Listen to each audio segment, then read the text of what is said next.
quorum having been reached, this town meeting is open for business. We will start with Article 21. And in fact, I don't think we need the motion to divide the article. We effectively did it yesterday by advancing 21V. So we'll start off with motion for 21A, Ms. Beatty.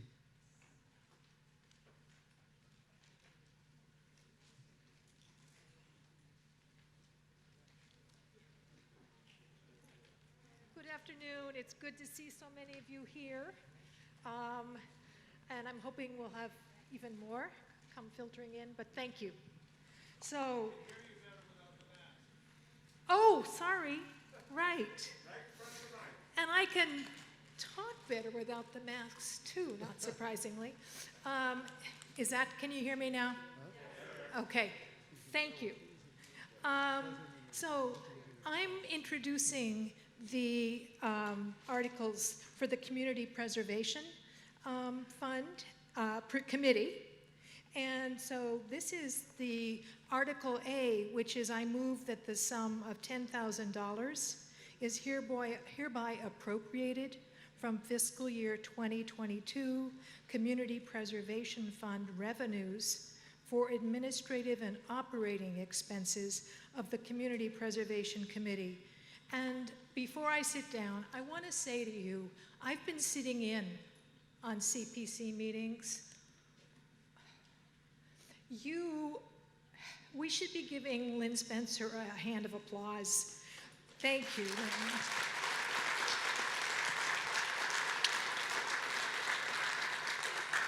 They consider so many different projects, and they go through them with, I've been to it so thoroughly. This is a lot of work, and the other thing I hope you'll notice when you read in the book, beautifully written rationales, really beautifully written. So Lynn's going to say a little to frame how the CPC works, but again, thank you, Lynn.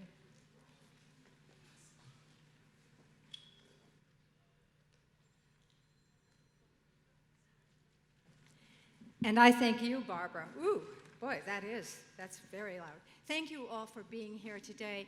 We'll try to move through this as quickly and reasonably as possible so you can get outside and enjoy this beautiful day. Our moderator has challenged me to be brief, and I will do that. Thank you, Mr. Moderator.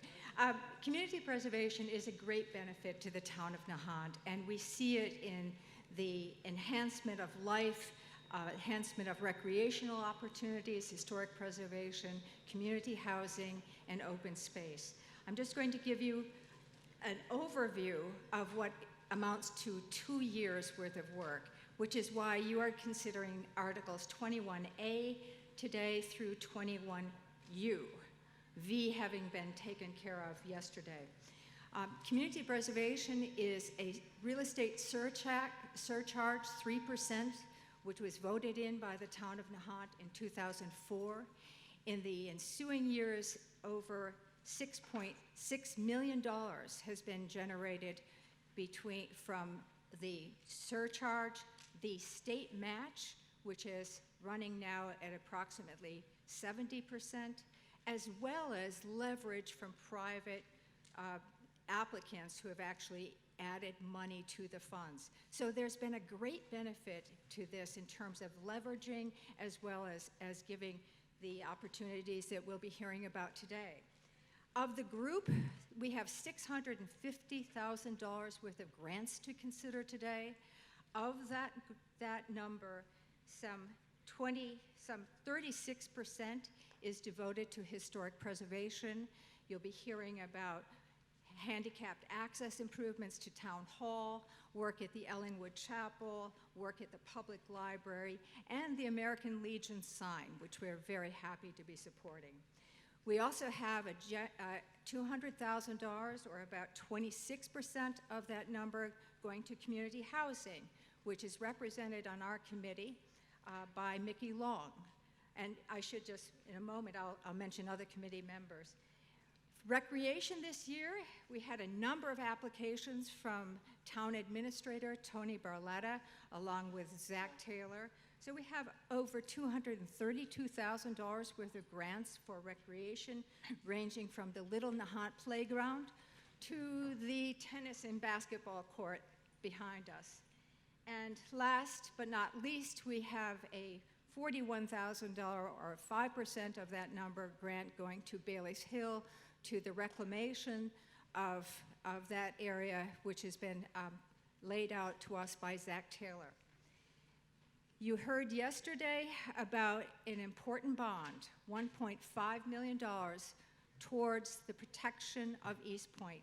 Today, you'll also be hearing about another proposal for a bond. This is a $500,000 10-year bond that is going to be divided amongst the town hall, the public library, and the Green Lawn Cemetery entry arch. We think it's a prudent investment, and it's one that it will consolidate both level of effort and extend funds. I mentioned one member of our committee, but I would be remiss in not mentioning the whole group, and I do so with great appreciation to Paul Spurn, who is our clerk, Austin Antrim, and Ellen Goldberg. All three are at-large members. Representing Open Space is Ellen Steves, Ellen Steves for Conservation Commission, Nancy Catalmo for Open Space, Mariana Maximovich for the Planning Board, and Mickey for Housing.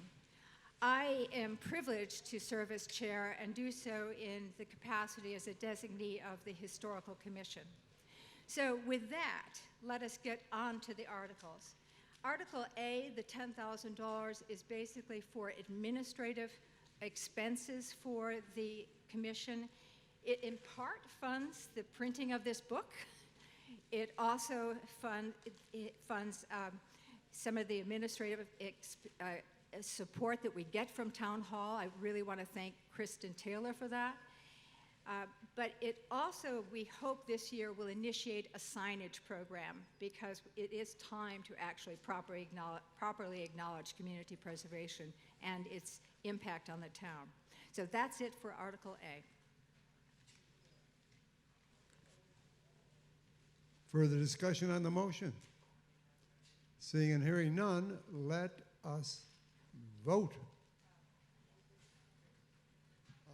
Yes, that was seconded by Ms. Tarmy.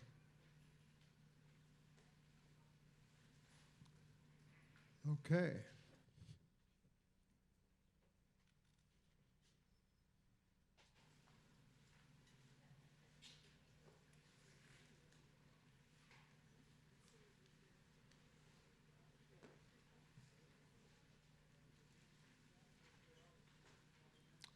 Those in favor, 177. Those opposed, 10. The motion carries.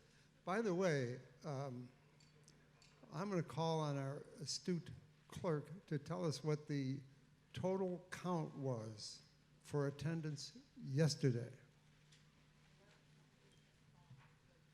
1,105 registered voters yesterday.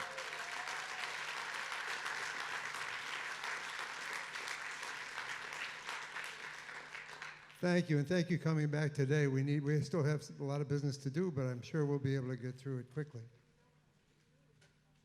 Okay, Article 21B. Mr. Sheehan.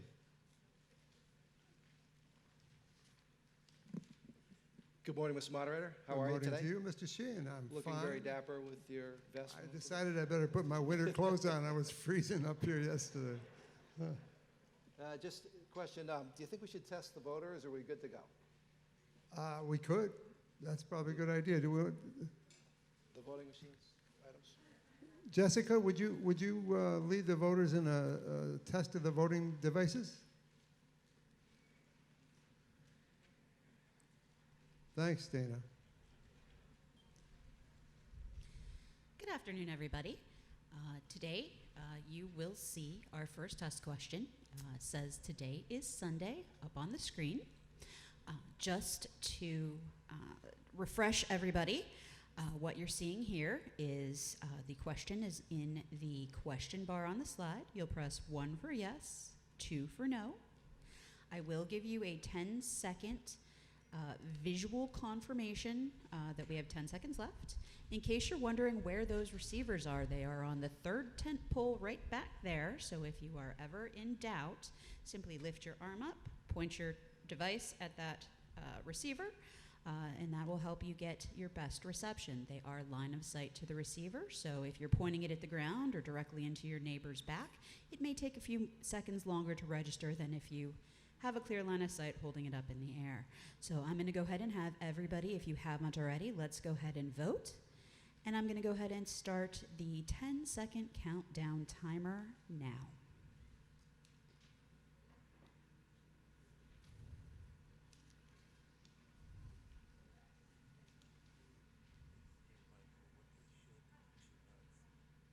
This is fixed now, all right. Those in favor, 183. 23 people say it's not Sunday. Wow. I wish I'd been to that party. And just as a reminder, when you do go ahead and push that button, you may see it blink intermittently, red briefly, and then it will turn green when your vote registers. So in that little LCD screen, you'll see what you pressed, and then you will see when your vote has been received, your light on the right-hand side will turn green. Great. Thank you, Jessica. Mr. Sheehan. Okay. Motion 21B, the Nahant Little League. It's a majority vote. I move that the sum of $32,375 is hereby appropriated from fiscal year 2022 Community Preservation Fund revenues to make improvements to the Nahant Little League Flash Road baseball fields, fencing for the purposes of promoting recreation in the town of Nahant. And you can see it right over there, actually. In accordance with the application for funding from the Nahant Little League, including all costs incidental and related thereto. Seconded by Ms. Zahora. Further discussion on the motion? Seeing and hearing none, let us vote.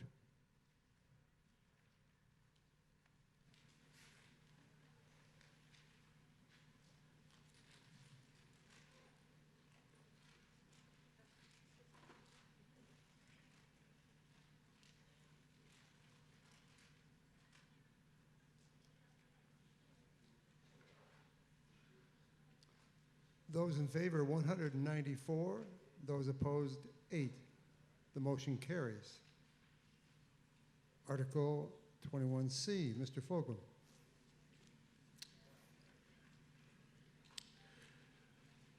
I move that the sum of $4,000 is hereby appropriated from fiscal year 2020 Community Preservation Fund revenues to purchase and install an exterior sign for the Nahant. I think you said 2020, and it's this Oh, I'm is sorry. 2022, I think. My fault.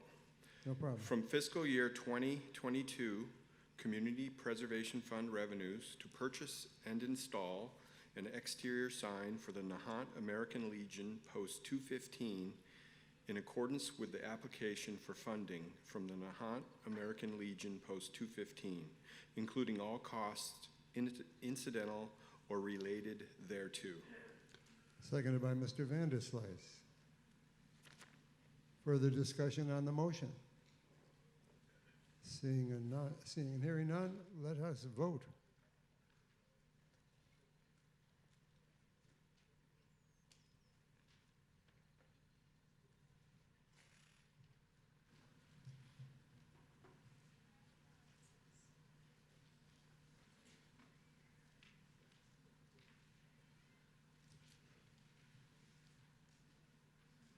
Those in favor, 190. Those opposed, 21.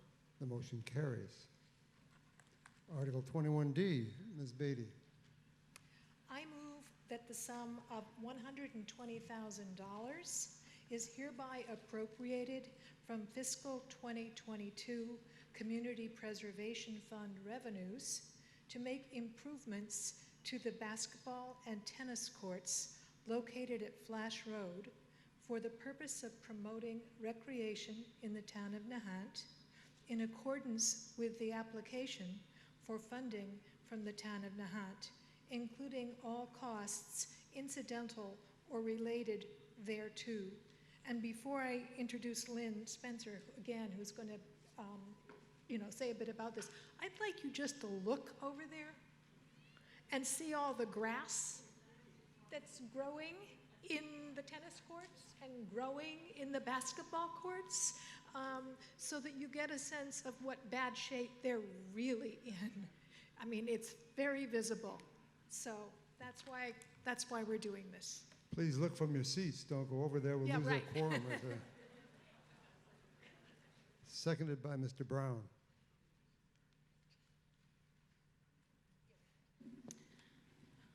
I've been asked to say a word on this by members of FinCom. In 2019, $120,000 was appropriated for this project. It has been a project that has been under consideration for a number of years. A bid package was put together. It was engineered because there are some inherent drainage problems that are associated with the problems, the deterioration of those courts, although those courts date to, are at least 30 years old, perhaps older. When the project went out to public procurement, Chapter 149, which is required by a municipality, the low bid came in at $280,000, which is a deep breath, to be sure. And the town administrator asked the successful applicant if they would be willing to hold their bid for a year, which they dutifully have done. So this additional $120,000, I just reversed numbers. You had appropriated $160,000, and now we're adding $120,000 with this article. This will actually enable this project to move forward.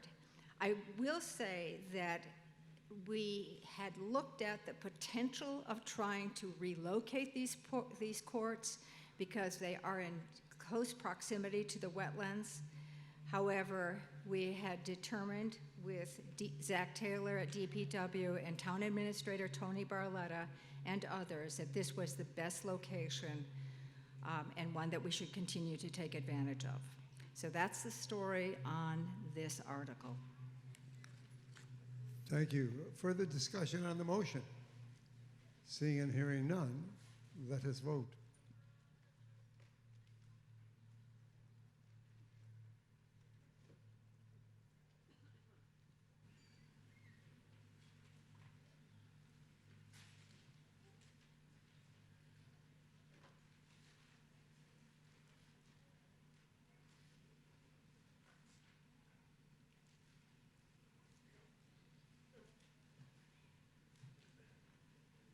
Those in favor, 198. Those opposed, 19. The motion carries. Article 21F, Ms. Zahora. Oh, excuse me, 21E, Ms. Zahora. I misread. Thank you. I move that the town appropriate the sum of $500,000 to pay the cost for the preservation of 3 historic town-owned structures: the Nahant Public Library, located at 15 Pleasant Street, the Town Hall, located at 334 Nahant Road, and Green Lawn Cemetery, located at 195 Nahant Road, and including the payment of all incidentals and related costs, that to meet this appropriation, the treasurer, with the approval of the Board of Selectmen, is authorized to borrow the sum of $500,000 under General Law, Section 44B, GLC 44, subsection 7-8, or any other enabling authority, and to issue bonds or notes of the town thereof, therefore, and premium received upon the sale of any bonds or notes approved by this vote, less any such premiums applied to the payment of the cost of the issuance of such bonds or notes may be applied to the payment of costs approved by this vote in accordance with Mass General Law, Section Chapter 44, subsection 20. thereby reducing the amount of authorized to be borrowed to pay such costs by a like amount, that the Board of Selectmen is authorized to apply for, accept, and expend any monies that may be available to the town for such purposes from any public or private source, and further, that $61,250 is appropriated from the Community Preservation Act revenue to pay debt service, principal and interest, on the first year of the borrowing. Seconded by Mr. Fogel. Further discussion on the motion? Yes?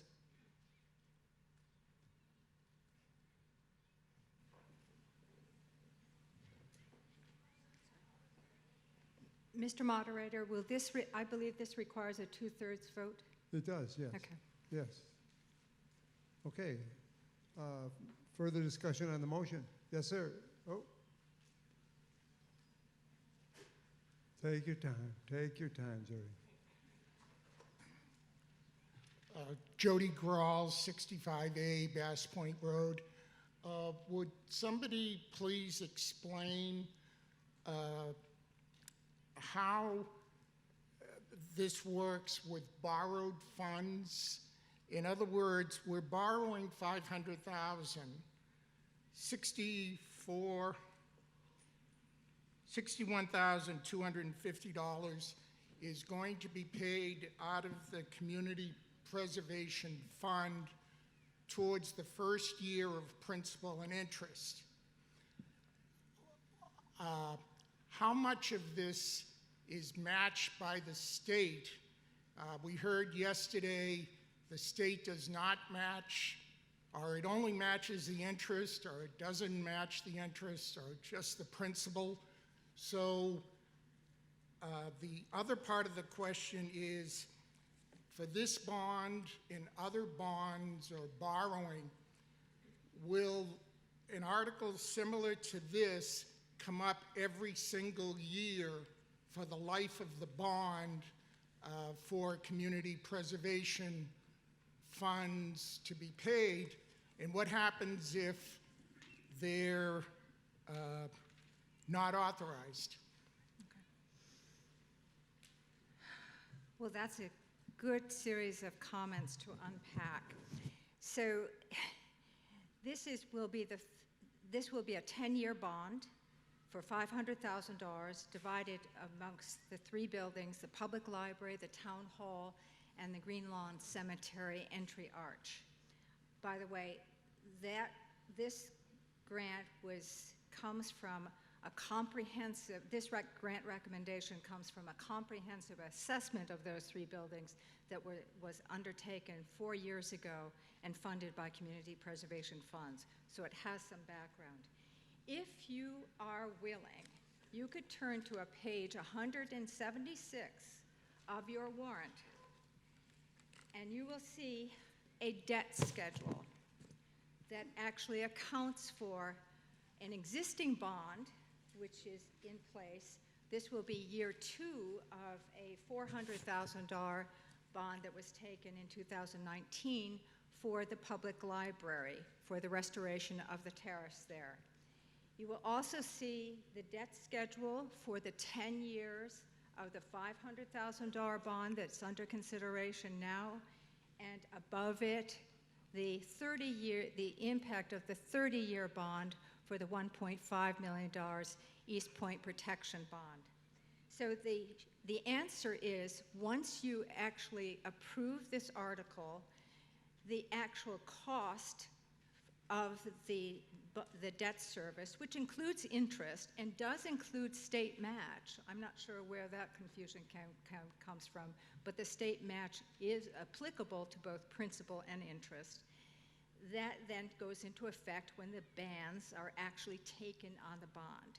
So just as we would anticipate, once the project gets designed and goes out to bid, it's only then that the town treasurer and finance director will actually move to take out the bands. Why start paying interest on money that you're not using? So it is accounted for, and it would be part of the obligation of community preservation moving forward for 10 years once the bands on this $500,000 bond are taken. I hope that answers the question. Further discussion of the motion? Seeing and hearing none, let us vote.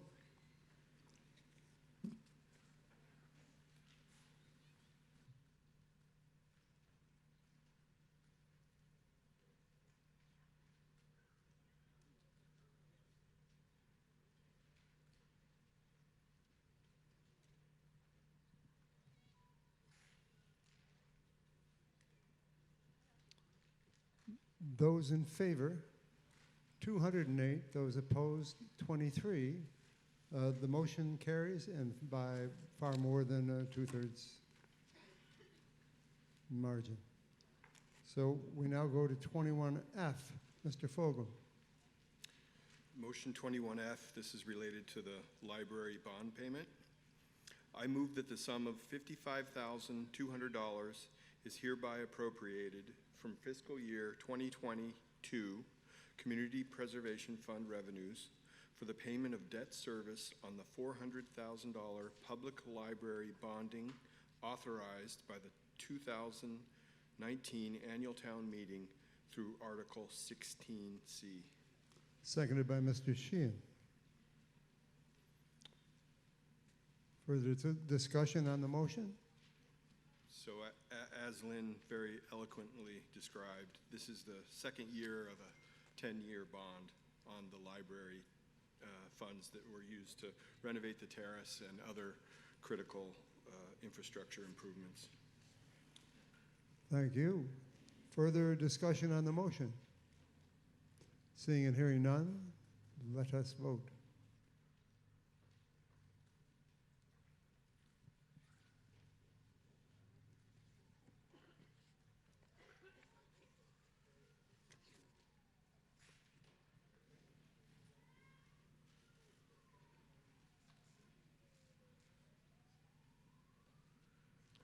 Those in favor, 210. Those opposed, 10.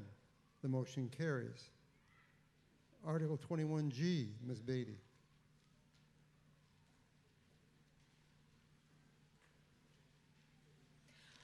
I move that the sum of $50,000 is hereby appropriated from fiscal year 2021 Community Preservation Fund revenues for preservation of the Ellenwood Chapel to include priority building envelope. That means, things on the outside, my understanding is, envelope repairs, but also, you'll see, I'm not supposed to say stuff like that, so delete that, just to include priority building envelope repairs identified in the 2018 conditions assessment and interior plaster repair and painting in accordance with the application for CPA funding by the Nahant Cultural Council and the town of Nahant, including all costs incidental or related thereto.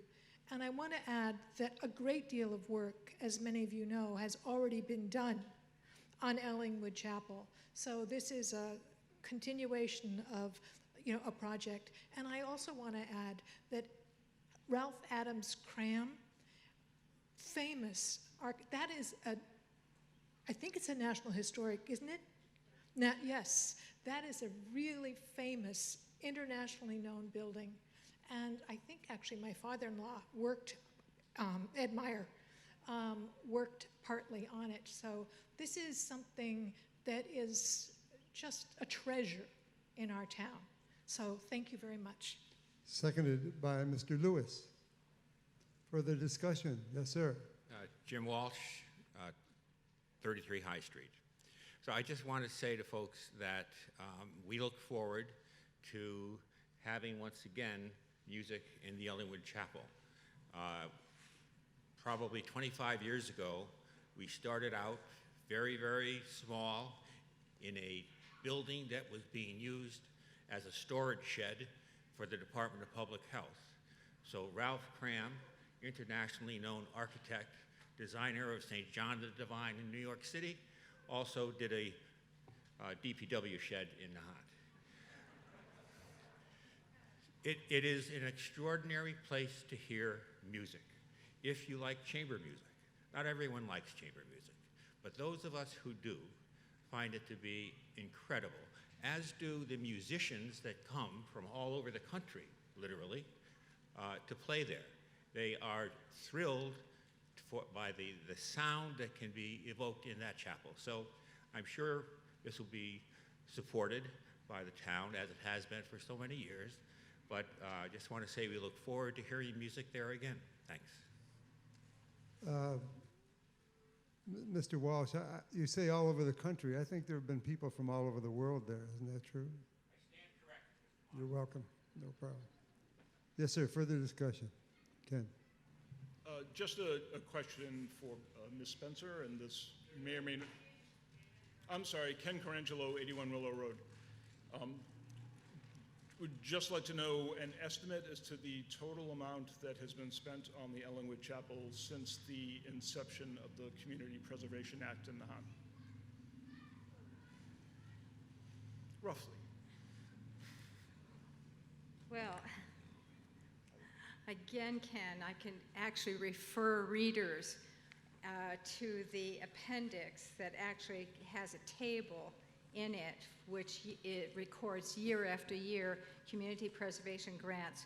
I can't, off the top of my head, I would be, it's a bit hard to actually call it together, but I can say in fiscal year 2019, there was a grant of $112,000, which was then matched by a Massachusetts Preservation Projects Fund grant for $50,000. So we know in 2019 there was over $162,000 spent on that building. But in addition, there has been a lighting project, there has been some roof repairs. So I would say that we would be upwards of $210,000 to $220,000 has been spent on it. Part of it has been the result of long deferred maintenance.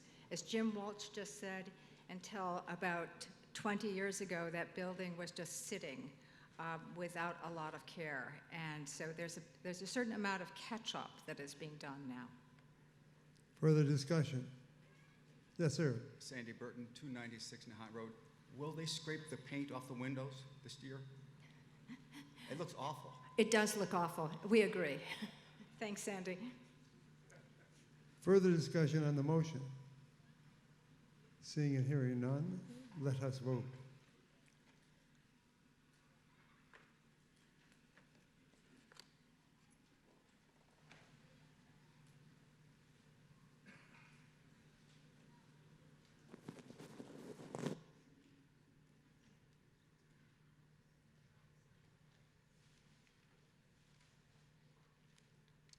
Those in favor, 225. Those opposed, 16. The motion carries. Article 21H, Mr. Sheehan.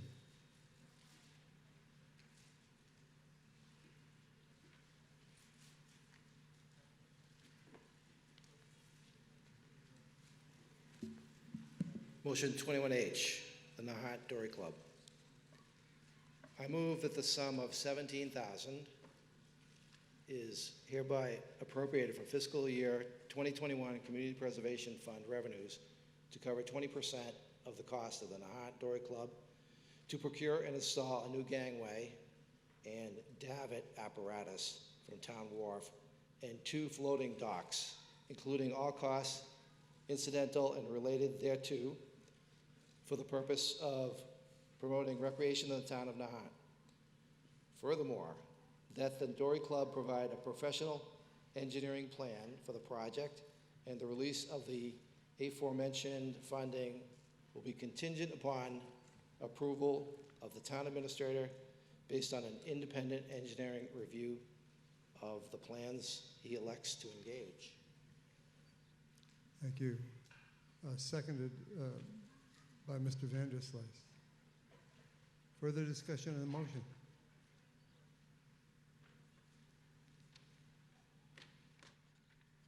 Sandy Burton, 296 Nahant Road. I'm the Vice Commodore of the Dory Club and the author of this CPC grant application.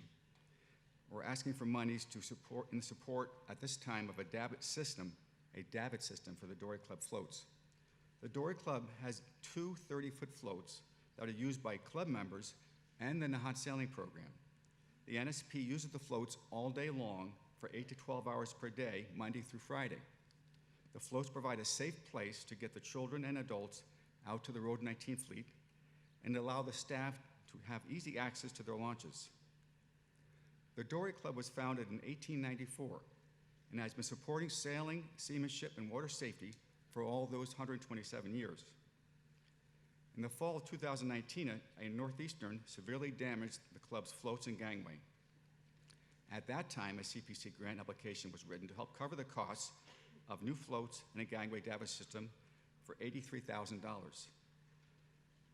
The intent of the davit system is to allow the club to hoist the gangway off the floats when storms blow in. Unfortunately, the town meeting did not address that CPC grant in 2020, so we were not able to get funding. In the meantime, because we need to have floats available for our NSP and for our members, the club has spent over $62,000 for new floats and gangway installed last year.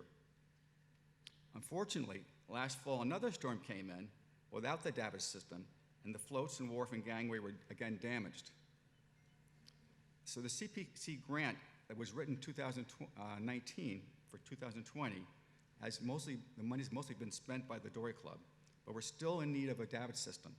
So we're still asking for $17,000 for a davit system, in which case the Dory Club will cover half of the total $34,000 cost.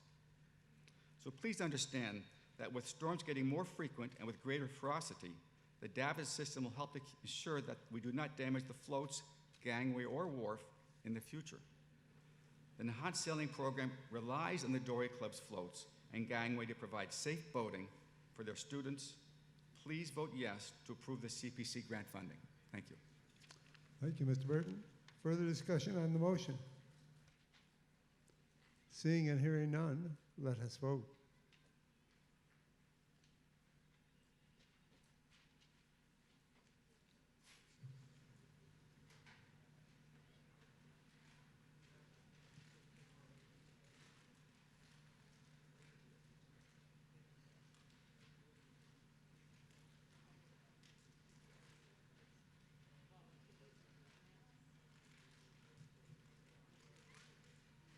Those in favor of the motion, 216. Those opposed, 42. The motion carries.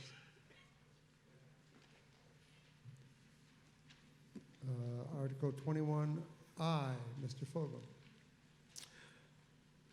I move that the sum of $45,000 is hereby appropriated to address window-related building envelope issues at the Nahant Housing Authority's buildings located at 41 through 53 and 75 through 77 Spring Road and 7 through 9 on Emerald Road, including all costs incidental or related thereto, and to fund this appropriation, the sum of $33,240 shall come from fiscal year 2021 Community Preservation Fund revenues, and the sum of $11,760 shall come from the Community Preservation Funding Housing Reserve.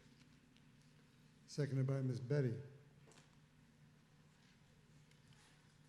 Further discussion on the motion? Seeing and hearing none, let us vote.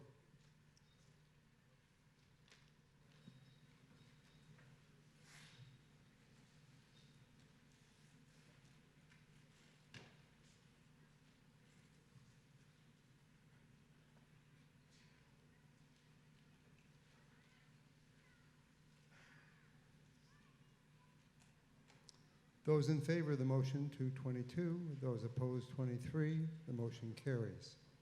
I want to say that we're getting close to 300 people here today. And we may not make the 1,100 people we had yesterday. But I'm so glad to see everybody here ready to do the work that's really necessary for the town to run and to be the town that we know and love. Thank you all for coming. I really appreciate that. Article 21J, Ms. Betty.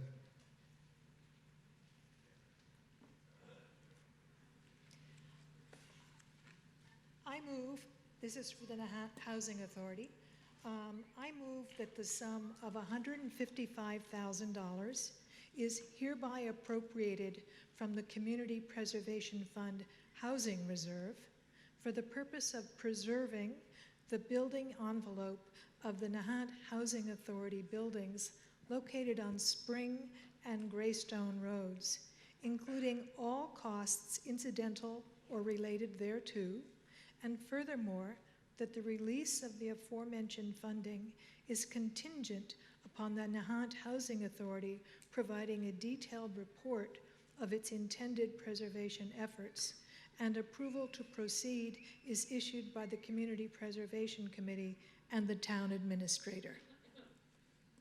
Seconded by Mr. Fulgham. Further discussion on the motion? Seeing and hearing none, let us vote.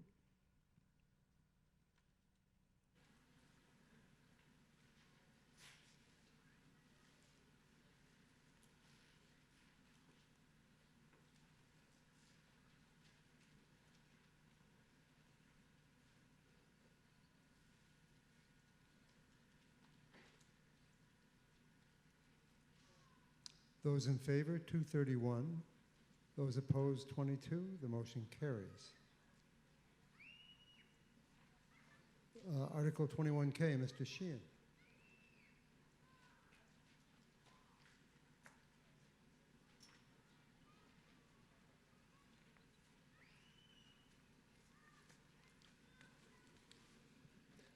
Motion 21K, Bailey's Hill Park and Fort Ruckman. I move that the sum of $41,000 is hereby appropriated from fiscal year 2021 Community Preservation Fund revenues for Bailey's Hill Park, Fort Ruckman, East Slope restoration in accordance with the application for funding from the town of Nahant, including all costs incidental and related thereto. Seconded by Ms. Tarmy. Yes. Mr. Antrim. So as we all know, Nahant has limited open space and natural resource area, and so I think this is an important step to what I hope is Nahant renewing its commitment to the care and maintenance and beautification of our open spaces.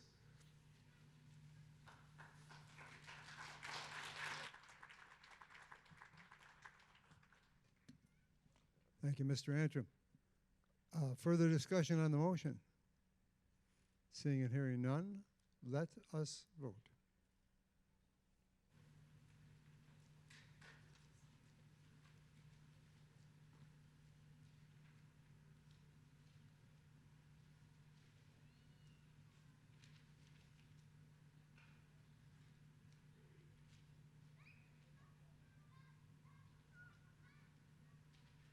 Those in favor of the motion, 250. Those opposed, 10.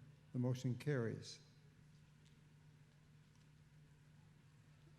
Article 21I, or J, what is it? I can't read. L? 21L. Yes. Mr. Fulgham, thank you for helping me with that. No problem. 21L, Lowlands softball fields. I move that the sum of $27,000 is hereby appropriated from fiscal year 2021 Community Preservation Fund revenues to make improvements to the Lowlands softball fields for the purpose of promoting recreation in the town of Nahant in accordance with the application for funding from the town, including all costs incidental or related thereto. Seconded by Mr. Brown. Further discussion on the motion? Seeing and hearing none, let us vote.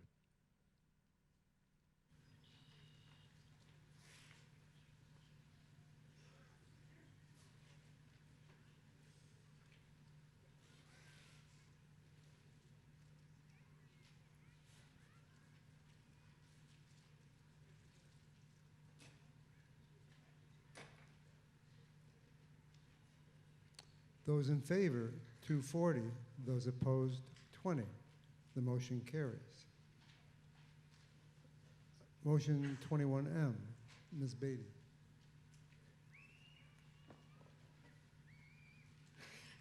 This has to do with Americans with Disabilities Act access issues for Town Hall.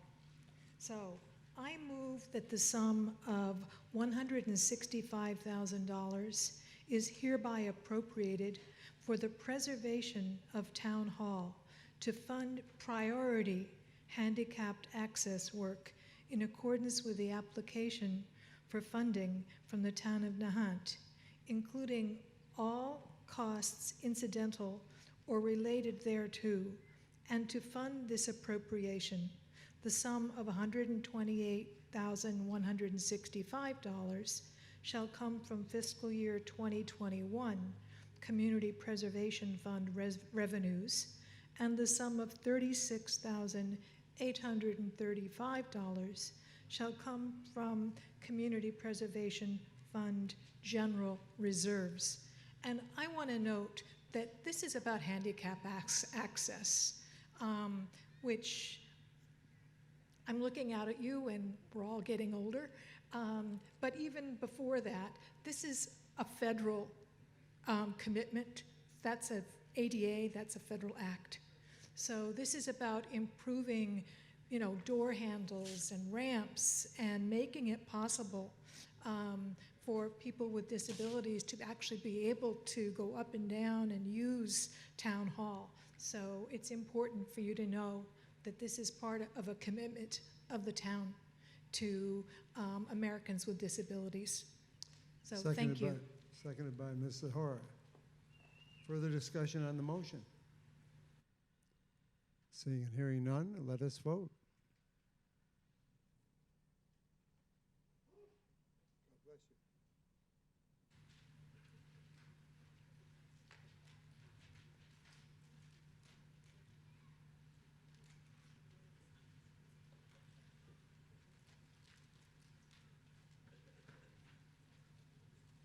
Those in favor, 247.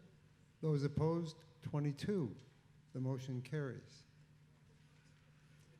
Article 21N, Mr. Sheehan.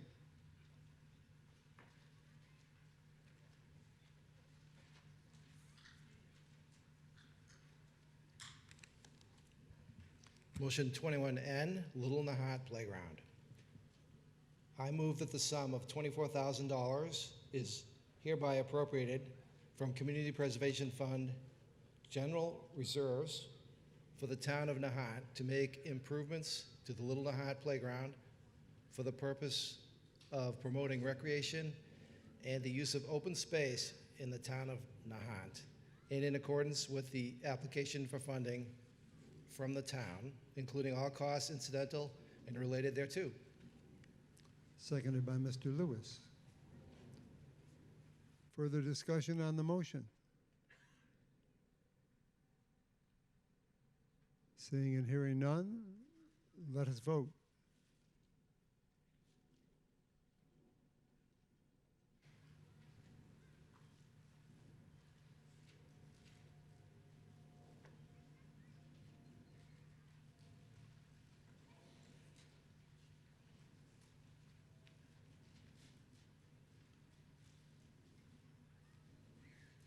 Those in favor, 240. Those opposed, 21. The motion carries.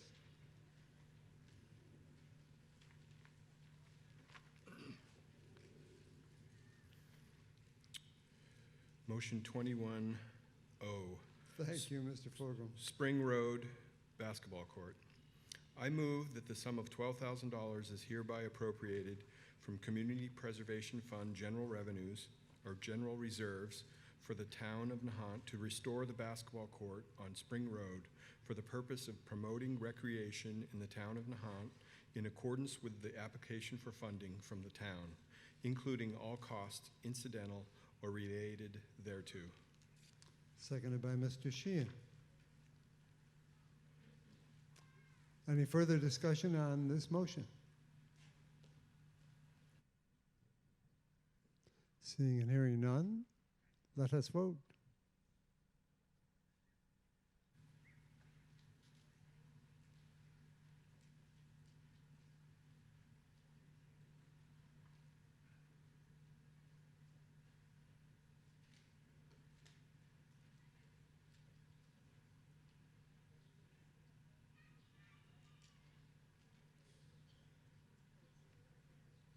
Those in favor, 229. Those opposed, 27. The motion carries.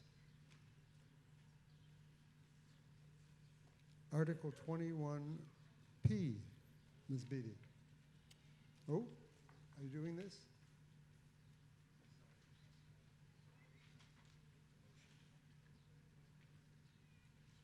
Oh, yes, do it, please. Thank you. I don't have that here for some reason. Mr. Fogel will make a motion to deal with a bunch of articles all at once. I move that items 21P through 21T be taken under a single motion, and that the transfers of unexpended Community Preservation Act funds referenced therein and appropriated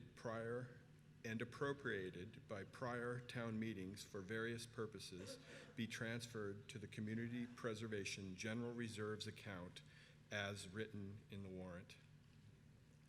Seconded by Mr. Vanderslice. So this is, we have a flock of articles that are transferring funds from one fund to another.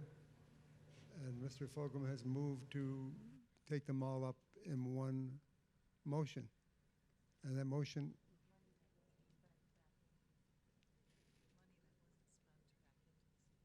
right, money that wasn't spent back into the CPC. So that's the motion. Any further discussion on the motion? Seeing and hearing none, let us vote.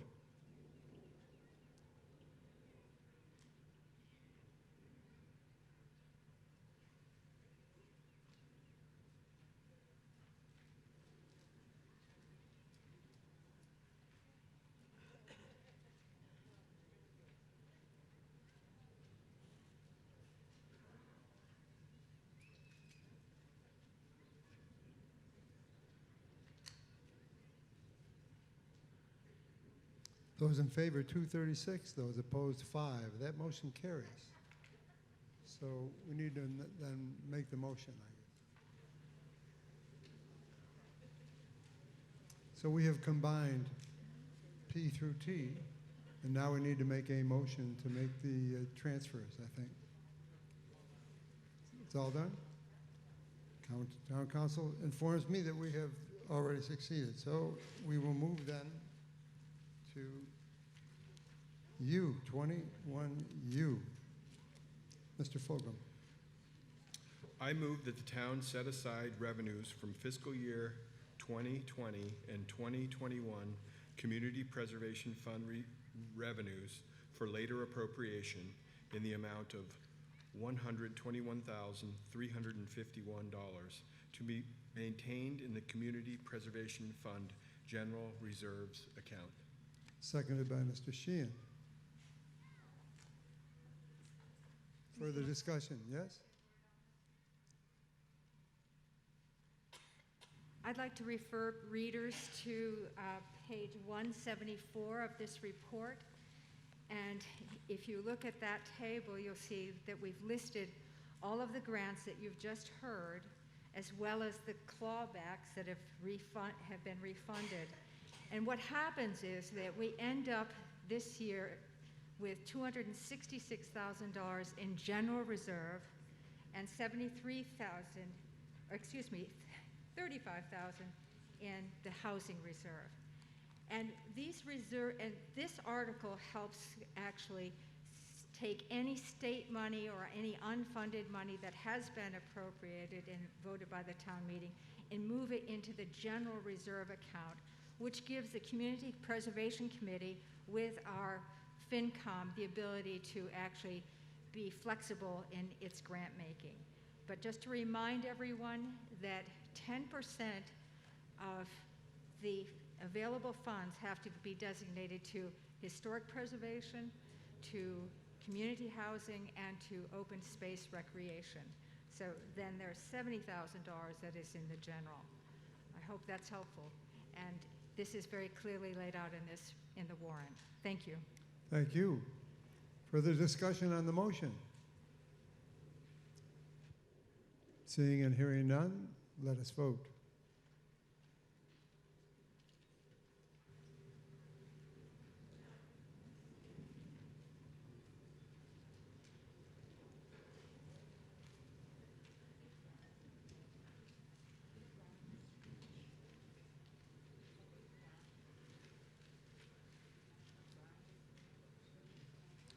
Those in favor, 249. Those opposed, 14. The motion carries. Now we move out of the community preservation motions and go back to Article 23. So, Ms. Mr. Beatty. Moderator, Yes. I would like to make a change in a motion to move Article 41, the repeal of the Wetlands Protection Bylaw, forward so we could hear it.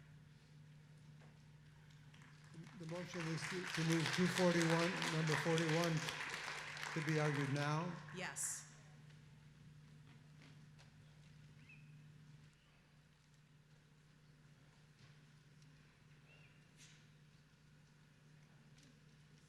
Okay, well, the motion is to take an article out of sequence. Seconded by? Okay.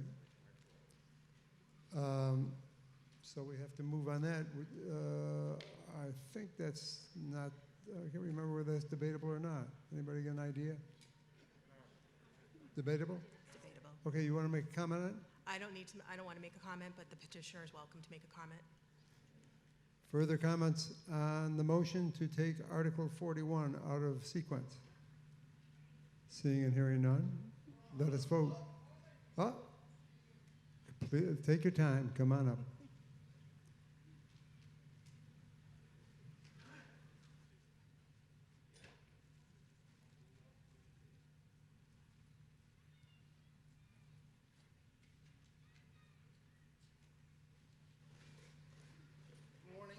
Hopkins, 8 Finno Way. I am opposed to taking this out of order. I know there are several people who want to vote on this issue who are not here right now. So I would like to stick to the order and give those people ample time to get here. I'm sorry. Name again. Chet Hopkins, 8 Finno Way.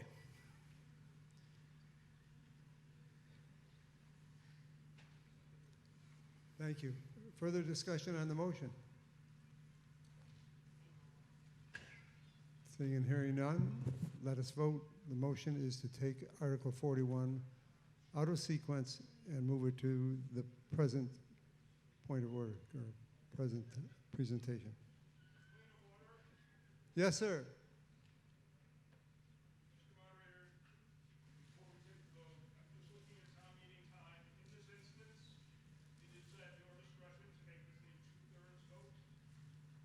Yes, I understand that, but I'm not going to. Thank you.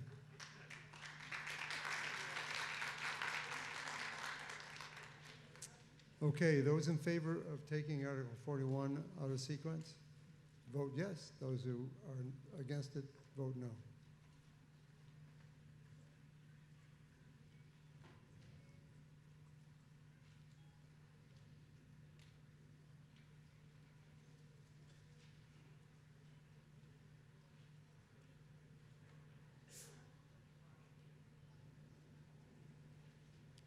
Those in favor, 181. Those opposed, 97. The motion succeeds. It isn't two-thirds. I didn't make it two-thirds. 181 to 97. I hear someone. Yes? I have a question. Please step to the microphone, Vi. Thank you. Vi Paddock, 172 Willow Road. My question, Mr. Moderator, is should the report of the Wetlands Protection Bylaw Study Committee, which was created by town meeting in 2019, come before the article or after? It's in the book, right? It's in the book, right? But I have to make Is it part? I don't know that there's a. Is there an article in which that's read, or is there Josh, some reason? Could you? I'm sorry, So, Vi. I don't know the where that is town- on the program. At town meeting in 2019, this study committee was created, Yeah. and the study committee completed its report, which is in the book, which I, as secretary of that committee, have committed to making that report. The question is, should the report of the committee, which is germane to Article 41, come before the presentation of Article 41 or after? I would think, I don't think that we've scheduled the reading of the report in our proceedings. However, as part of the comments, with regard to this article, I think it would be appropriate to at least summarize that report. I see nothing wrong with that, but we don't have a scheduled formal reading of the report. It's in the book, right? Since it was a major event in 2019 for the town's people to vote to create a study committee in the time that we were voting and considering the Wetlands Protection Bylaw, it seems to me, as secretary of the committee, which met for 6 months in 2019-2020, should have permission from the moderator to make the report. And the report has been made, it's in the book, yes? In the book. Pardon me?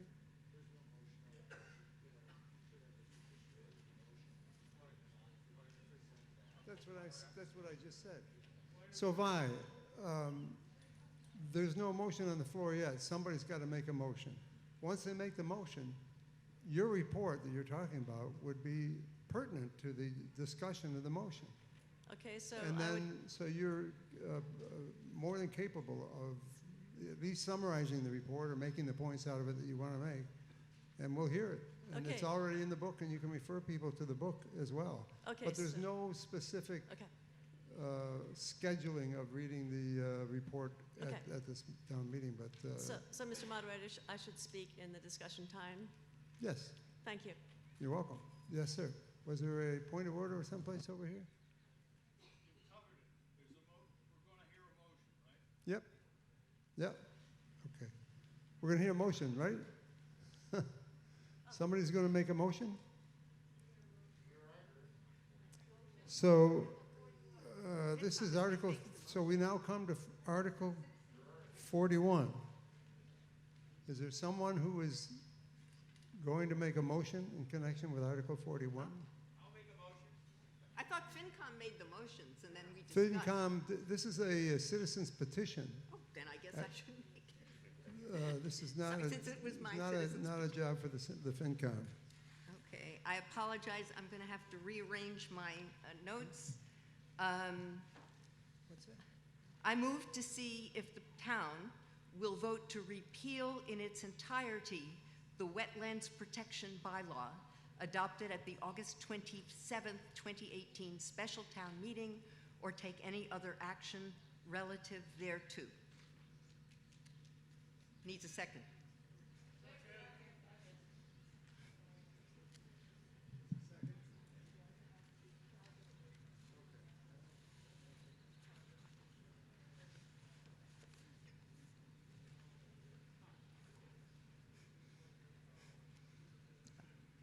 Is the floor open for discussion, Mr. Moderator? Yes, I'm sorry. I'm trying to figure out something in connection with the last vote. So please, is there further discussion on the motion? Thank you. So as people are very aware, the motion to rescind or repeal the Wetlands Protection Bylaw was made at a town meeting on April 2019.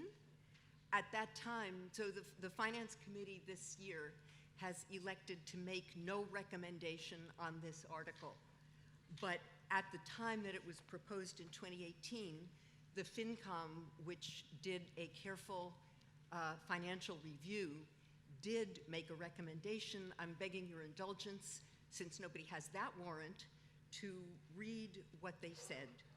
The motion was, as it is today, to repeal the Wetlands Protection Bylaw, and the FinCom at that time said, recommend it. We recommend repeal of this bylaw. They said, the bylaw's onerous requirements and duplicative rulemaking create an undue burden on Nahant homeowners without meaningful new benefits to the town. Specifically, the bylaw affects the hundreds of homeowners already within protected areas, not only the approximately 77 properties facing new regulation. There is no guarantee whatsoever that the bylaw will do anything to alter Northeastern University's plans, and I'm just going to add myself, we saw that because Northeastern's proposed building in fact complies with this bylaw. The bylaw does nothing to address properties at higher elevations than the new yellow zone, which also have significant impact on flooding protected areas downhill. Thus, it appears to be targeted and discriminatory and open to legal challenge. Words in the bylaw like credible, unacceptable, significant, and adequate are by definition open to interpretation. The appointed, not elected, Conservation Commission decides what these words mean and how they apply. If you disagree, your only recourse is several years and tens of thousands of legal fees in superior court. This is the FinCom speaking. The target may be Northeastern, but the collateral damage is to the majority of Nahant's homeowners. While it may have been well-intentioned, time and reason should prevail. We recommend that voters repeal this bylaw.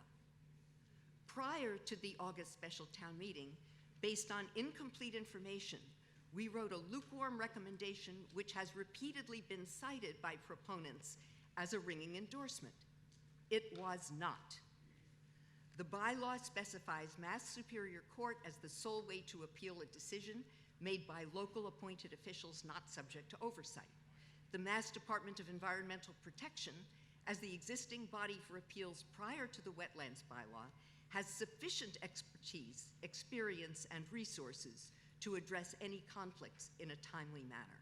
Furthermore, they are oriented to resolve disputes in a mutually beneficial way. Superior Court is by definition set up to render a decision and not to enable or assist with a compromise. While either DEP or Superior Court requires hiring a lawyer, Superior Court actions involve multi-year process with senior attorneys qualified to deal at the level of Superior Court. For homeowners, that is much more expensive and painful than appearing before the DEP. The dubious timing and process, communications around this bylaw, repeated public statements on social media and elsewhere about its intent, and veiled references in official meetings to a, quote, large academic institution, for instance, unquote, would clearly indicate that the bylaw's target is Northeastern University and its proposed expansion. And having attended many of the study committee meetings, I can confirm that that was in fact stated as the intent. And then others said, no, it's really general. But the FinCom continues, we take no position here on the expansion. However, we do believe that this bylaw in practice does nothing new to affect development at East Point. In fact, the yellow zone would force Northeastern to move more square footage to the higher elevations near Lodge Park, the exact opposite of the effect the opponents desire. There is no guarantee this bylaw will affect Northeastern's plans in any way, and the town has other means to regulate East Point. Curiously, and I think this is an important point to note in terms of protecting the town, curiously, the bylaw does nothing to address properties at higher elevations than the new yellow zone, which also have significant impact on flooding. The bylaw creates an arbitrary 100-foot protection zone bordering pre-existing protected areas. For a 1 square mile town, why exclude any properties? Paving of parking lots, landscaping, and other homeowner activities at the tops of Nahant Hills clearly affect the properties and lands below them. The design of this zone is arbitrary and arguably discriminatory. At best, it provides fodder for a legal challenge against it by, for instance, a large academic institution. As a homeowner per the bylaw, you shall have the burden of proving by a preponderance of the credible evidence that the work proposed will not have unacceptable significant cumulative effect, and failure to provide adequate evidence to the Concom shall be sufficient cause for the Concom to deny a permit. Words like credible, unacceptable, significant, and adequate are by definition open to interpretation. If a homeowner disagrees with the Concom, it's off to Superior Court no appeal within the town, no discussion with the DEP, straight to the lawyers and Superior Court. As citizens and property owners, we find this unacceptable.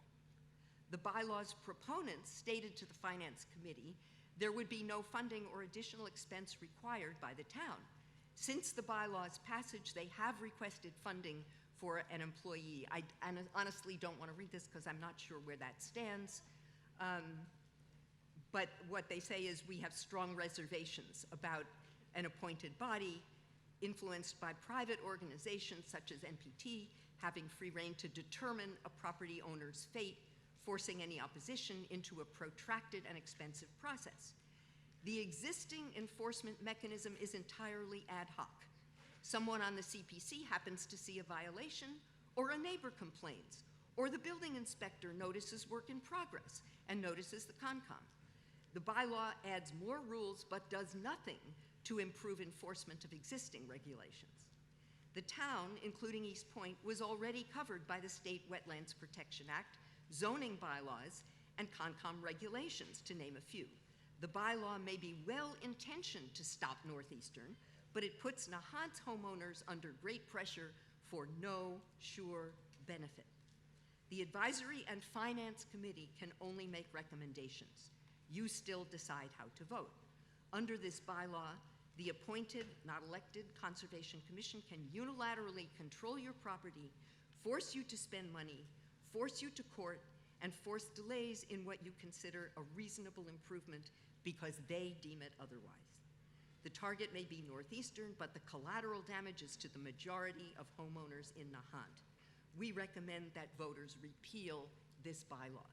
That statement, which is quite dramatic, was made by the Finance Committee after extensive analysis of the effect of the Wetlands Protection Bylaw.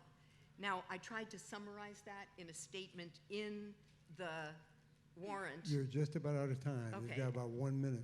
Okay, so I refer you then to the warrant, which summarizes damage to homeowners in protected zones, administrative overreach, exposing the town to additional expense, and it will not prevent expansion of Northeastern. In fact, it won't do anything to stop sea level rise. It won't do anything to protect the town against, and homeowners in the town from the damages resulting from climate change. Therefore, repeal of this would allow us to create a new law, if one is needed, that would be more equitable, more reasonable, and might, in fact, have an impact on vulnerability in the town. Thank you. Thank you. Further discussion on the motion? Right.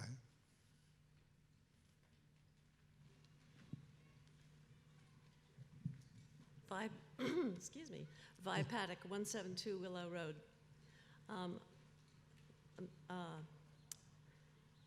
Ms. Rogers, you were giving a report from a couple of years ago, and today we're in a different place, and the FinCom is in a different place, and it probably should have given maybe a more thorough opinion, but that is not my role today.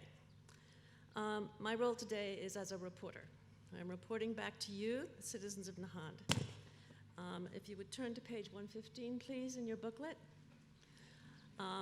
This is the Nahant Wetlands Bylaw Study Committee report, which was prepared and completed and properly filed March 30th, 2020. The mission of the committee: on October 9th, 2019, our committee established that our purpose is to gather residents' concerns, examine the Wetlands Protection Bylaw, collect facts, and create a report. The report, which was to be shared with the public, is intended to address concerns raised by the public and provide a comparative assessment of the local Wetlands Protection Bylaw to the Massachusetts Wetlands Protection Act. Committee formation. The committee was created during town meeting on April 27th, 2019. Mr. Carangelo of the Finance Committee stated, quote, "I move that the town vote to repeal in its entirety the Wetlands Bylaw adopted on August 27th, 2018, special town meeting," unquote. This motion generated extended discussion. Mr. Frank Guidara then made a motion, quote, pursuant to town meeting sections 12 and 41, to refer the matter of Article 27 to a select wetland study committee. The Wetland Study Committee will review the Wetlands Protection Bylaw and report back to us, the citizens, the facts, not opinions, but facts, at the next annual meeting. Nota bene, the ... in the previous sentence represents the list of proposed members of the new committee, which I'll give you in a minute. Following this motion, there was an extended discussion of who should be on the committee, and the results were this. Town administrator, 1 member of the Board of Selectmen, 2 members of the Planning Board, 2 members of the Conservation Commission, 1 member of the Finance and Advisory Committee, and Vi Paddock or other members of SWIM. I was the only person actually named in this motion. And the motion carried, the vote was made. The committee members were Antonio Barletta, Joshua Antrim, Jean Canty, Cal Hastings, Kristen Kent, Henry Hall, Robert Vanderslice, and myself, Vi Paddock. With respect to Ms. Rogers' statements, I would like you to look at pages 116, 117, and 118. Because the committee spent an amazing amount of time. We met for 6 months, every month, for hours, public meetings, and we combed the questions and issues that came up during the 2019 meeting, and we worked hard to answer all of those questions, and we worked hard to answer the questions of those people who attended these 6 meetings. Note, prior to using this guide, there is a review. Can we put up the slide, please, of the flow chart? I think Tony has the flow chart called the Homeowner's Guide to the Nahant Wetland Protection Bylaw. So on the left, we spent a huge amount of time on this. We created a flow chart. Is it possible to focus just on the flow chart so it's really big for everybody? Because if you look at the flow chart, you can see that the procedures are simple and flow easily. I don't know if you can split it. Probably not. If possible, it would be nice if we could get the flow chart really huge. That's Anyway, on page 130 of the yes, article. the flow chart is on page 130. So I just want to touch on the questions because I believe these questions, 20 questions, address many of Ms. Rogers' concerns. Why do most coastal Massachusetts towns adopt wetlands protection bylaws? I would like you to know that there are 79 towns in Massachusetts that are either on the shore or on the islands. And of those 79 towns, 72 have wetlands protection bylaws, and only 7 do not. In other words, it is normal to have a wetlands protection bylaw for your local community as an addendum to the state act. 2, is the Wetlands Protection Bylaw duplicative to the Massachusetts Wetland Act, and if so, why? There's considerable overlap. You can read the answer to that question. In the interest of time, I'm not going to read all these answers. Does the local Wetlands Protection Bylaw affect insurance rates? No. There is no impact on flood insurance rates or requirements. Flood insurance rates are based on federal FEMA maps, and the wetland maps are based on FEMA elevations. Why does Nahant need a local law when we already are covered by a Massachusetts law? The state is weak on coastal floodplain protection, etc. What, if any, are the additional burdens on property owners? The additional burden is that property owners in the new 100-foot buffer zone must apply to the Conservation Commission for projects. I'd like you to know that in the past 3 years, 6 applications have been filed with Conservation Commission, because these proposals were in the floodplain, the buffer area, and all were approved, and only 1 is pending, and that's Northeastern. Number 6, why must I appeal to Superior Court if I can't reach agreement with the Conservation Commission? This is a state law requirement. This is not a local bylaw requirement. It is not specific to the local wetlands bylaw. Number 7, does the Wetlands Protection Bylaw affect Northeastern? Yes. Northeastern's property contains wetland resource areas. including the 100-foot buffer zone to floodplain. Northeastern will be required to file with the Conservation Commission for work proposed within the conservation jurisdiction. Should the Wetlands Protection Bylaw apply to all of the town? I'll let you read that answer to yourselves because I can't go on forever here. I can feel Mr. Moderator's watch ticking. How will this impact my ability to maintain my yard? Number 10, will buffer zones be added to FEMA floodplains in the future? How is the 100-foot buffer determined? Are there financial implications on town or citizens? The only one is local filing fees. Is there an effect on real estate prices? We spent a huge amount of time researching this. What if your property is partially in the buffer zone? What do you do? How are FEMA floodplains determined? How is this relevant to the local bylaw? Does the Wetlands Protection Bylaw require additional effort or burden on town employees? No, but the Concom might have to work harder. On the map, pink and orange, oh, well, we don't have that map. We don't have this map to display. But let's put the other map up, please, if we could, the other half of that slide with the map. What are the benefits to the town? Okay, so and also the next coming page is the entire bylaw with the bylaw text shaded and the state act in regular. So page 119 is the beginning of the bylaw. Page 131, we have this map, which we could just look at for 1 second. If we could put the map up, please, for page 131. There it is. So you see this map shows you the green and the pink are all communities that have wetlands protection bylaws that are addendums to the state law. The pink are all the coastal and island areas. 79 total, only 7 do not have these wetlands protection bylaws. And that is my report, which I respectfully submit to you all. And I'm very proud of the work our committee did. We really worked hard, and I think we did our homework. Thank you. Thank you very much, Vi. I appreciate it very much. Yes, Mr. Antrim.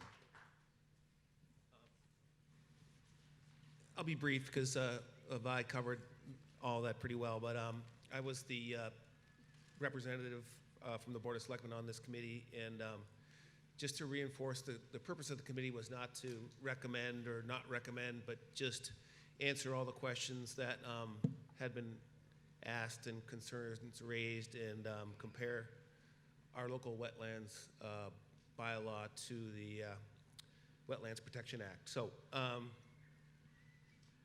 Concom Chair Kristen Kent was very knowledgeable on these topics and really was essential to the committee publishing a fair and thorough report that I just summarized. For background, the Massachusetts Wetland Protection Act is kind of generic because it has to cover every community in the state. And for this reason, maybe that slide's gone, but virtually every coastal town in the state has a local wetlands protection legislation of some sort. So I won't repeat all the stuff that Vi said, but just point out that if we were to, we're not an outlier having a local law. We would be an outlier if we didn't have one. Very much an outlier, as we just saw. There were a lot of predictions back in 2019 about dire consequences, and it's been in place now for almost 3 years, 33 months, and as Vi pointed out, there have been 5 homeowners that have had to apply for permits, and all were granted. The state law, the state requirement that these need to be appealed to Superior Court, I guess what that says to me is if you can't get approval from the Conservation Commission, your project obviously is in conflict with our bylaws. So you're doing something detrimental to your neighbors or the community. So, you know, is our wetlands bylaw absolutely perfect? Probably not. And if you went through it with the same, if you went through any of our bylaws with a fine-tooth comb, you might find things you'd want to change. but we don't repeal all our bylaws because, you know, there's some imperfection or something lacking. We simply refine them as needed. So I would recommend that if there's refinements needed, we go ahead and do that as we find them or as they come up. But to repeal the entire thing because there could be some potential flaw, I think is a mistake. So I'd recommend you vote no on this repealing this bylaw. Thank you. Mr. Manning. I will try and speak fairly simply. My name is Michael Manning. I live at 12 Fenno Way. I will try and speak fairly simply. I think there's a good bit of discussion that could get into all of the language of the bylaw that's not necessarily the reason that B. Rogers has proposed the action that she's proposed, and wasn't necessarily answered by the report of the committee that I just heard. Many of the issues that are in contention here have to deal with how do we, as a small and neighborly community, deal with wetlands bylaw protection issues. The state has extensive wetlands protection bylaws. It offers the opportunity to communities, and the reason you see so many communities along the shoreline adopting the local process is simply to gather the simplest of all protections, to add another 100-foot barrier around wetlands that are indeed wetlands that have been delineated in the towns that are there. It also allows for the establishment of other procedures. The contention during the initial enactment of this bylaw, the discussion in 2019 that prompted this report, and what we're discussing at the moment is to whether or not the local wetlands bylaw adds onerous burdens on local community residents as they file for simple permit processes in order to improve or protect the property that they own. This might involve seawalls. It might involve their driveway. It may involve landscaping on their property. It may involve a new seawall. The new administrative guidelines in our local protection bylaw have increased the cost to the taxpayers of Nahant for procurement of engineering, legal, wetlands specific experts, and other application costs that significantly increase the cost burden to do relatively simple things like maintain your existing bylaw, replace your driveway, and potentially other sorts of minor activities on property. The other burdens relative to how, if there's a disagreement between a local property owner and how they want to protect their property or improve it, and the Conservation Commission, if there's a disagreement on how that ought to proceed, the new Wetlands Protection Bylaw says that the only course available to the homeowner is that they must sue in Massachusetts Superior Court. In order to do this, one certainly needs additional legal help and may need other expert witness help. The other is that it puts the discussion about what should happen here into a very litigious, legalistic forum in order to get a relatively simple decision on what should happen on this particular residential property. Under the state procedures, instead of having this burden, the homeowner could simply apply to the Department of Environmental Management and have an adjudicatory hearing. You don't necessarily need a lawyer. You can represent yourself. And many decisions were decided that way before the institution of the Wetlands Bylaw. In many of those cases, the local Conservation Commission lost and was educated by the Department of Environmental Management in that they were either overstepping their bounds or misinterpreting state law. It is to avoid having to go to the most legalistic forum to get a decision that is probably the most onerous of the existing Wetlands Protection Bylaw. As I've spoken before, that and all of the reasons presented by Mrs. Rogers, both myself and Bea would recommend that you vote in favor of this action. There's a lot that could be improved in our Wetlands Bylaw, and maybe it should be done by starting from scratch. Thank you. Thank you. Further discussion?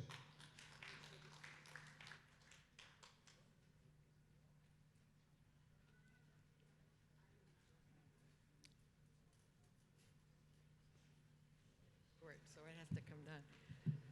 Hi, Yes, Alice. my name is Alice Cord, and I live at 7 Valley Road.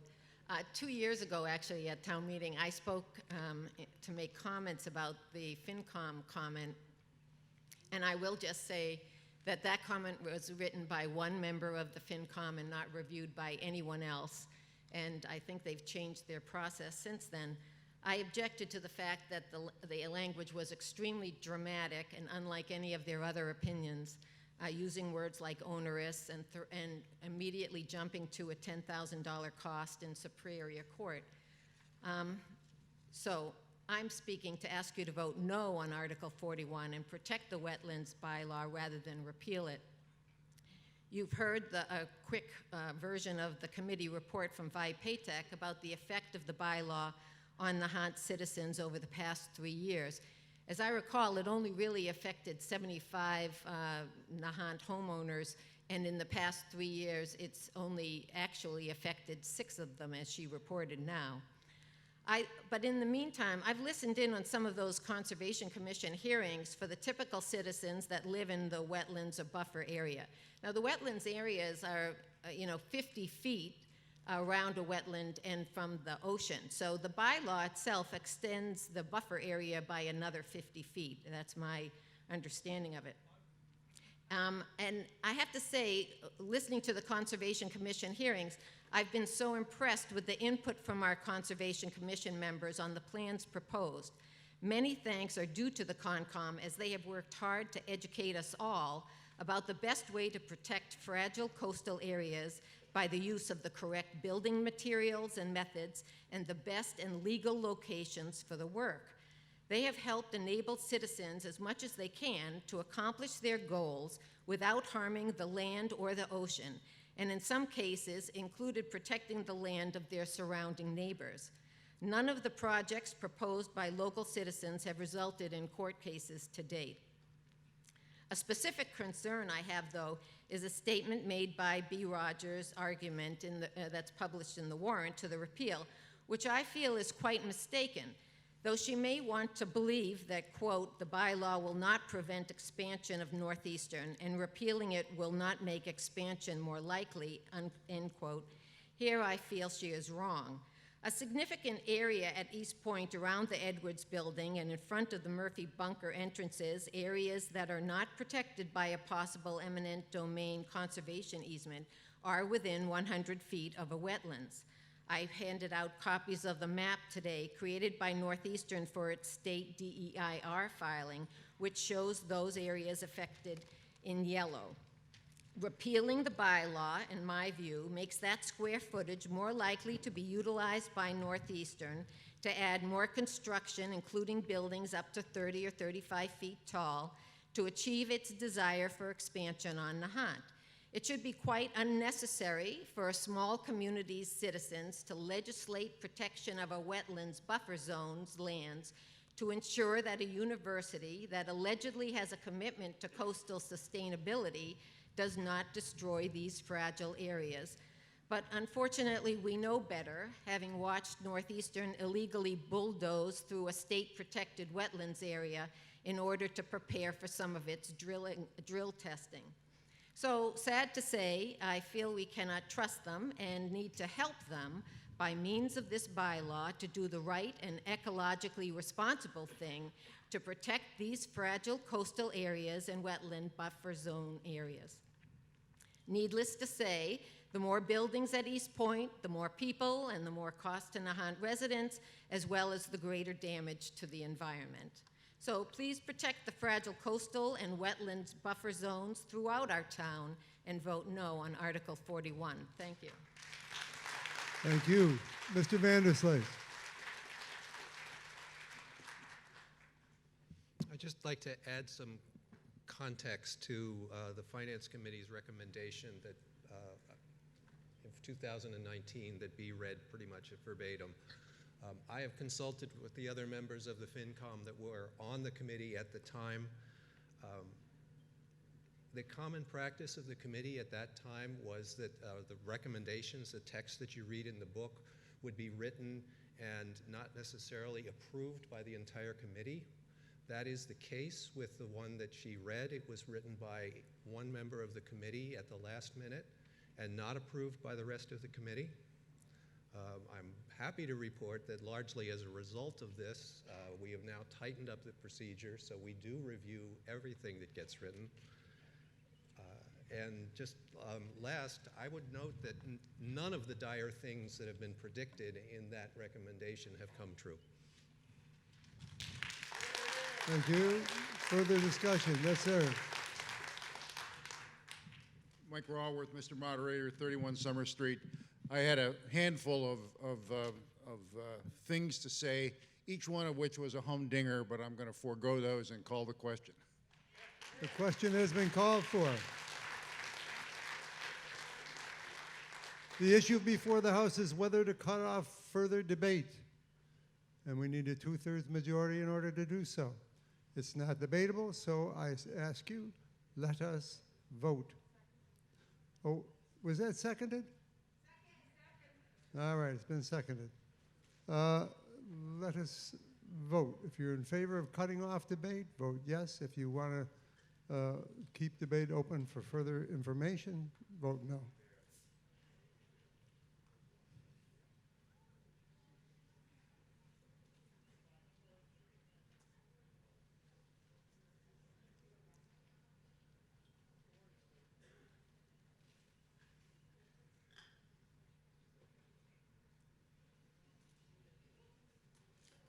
Those in favor of cutting off debate, 271. Those opposed, 31. The motion passes, and by far more than the 2/3 majority. So that brings the motion to the main motion to the floor. Those in favor of rescinding the wetlands bylaw, vote yes. Those that are opposed to rescinding the wetlands bylaw, vote no. Let us vote.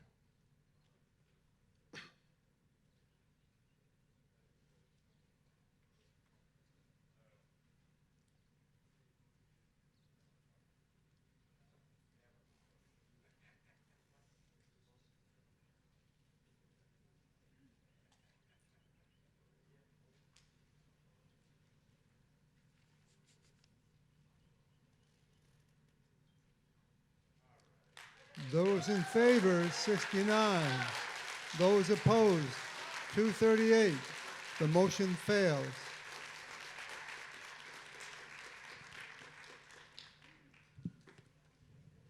Now we go back to Article 43. 23? 23. Yeah. Gotcha.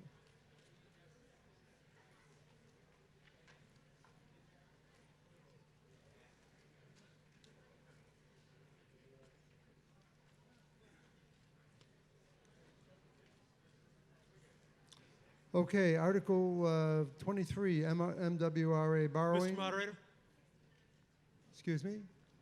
may I ask you the same question I asked yesterday? Mark Gerald, 7 Lodge Road, Nahant. Yes? Is there any way that prior to the adjournment of this meeting, the motion that was just voted upon can be rescinded or recalled in any manner whatsoever? You can make a motion to reconsider. No, I'm asking if, now that it's been passed, is it finally decided so that There can be a motion to reconsider within, there has to be a notice of the motion to reconsider within 15 minutes of the time that was passed. And then anything is attackable in another town meeting, obviously. I understand that. Okay, 15 minutes. Yep. Article 23, MWR, I'm sorry, I rise to a question of personal privilege. personal privilege, yes, sir? Sorry, I would just like to clarify the statement that Mr. Vanderslice made in that the author of that recommendation that Mrs. Rogers had read was in fact not just written by me and stuck in the book. It was in fact reviewed by other members of the committee, including its chairman and including at least one other person.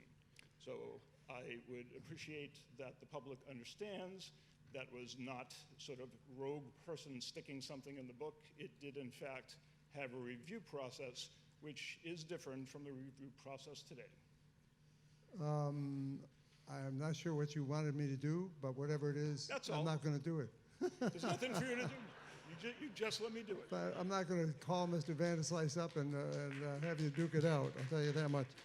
Article 23, MWRA borrowing, Ms. Beatty.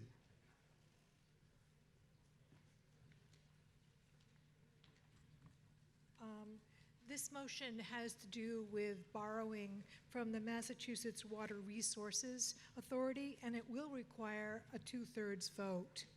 So I move that the sum of $200,000 is hereby appropriated to pay costs of repairing and/or replacing water distribution lines and appurtenant structures, including the payment of all costs incidental and related thereto, and that to meet this appropriation, the town treasurer, with the approval of the selectmen, is authorized to borrow said amount through the Massachusetts Water Resources Authority, MWRA, or any other source, and pursuant to Massachusetts General Law, Chapter 44, Section 8, Subsection 5, or pursuant to any other enabling authority, and to issue bonds or notes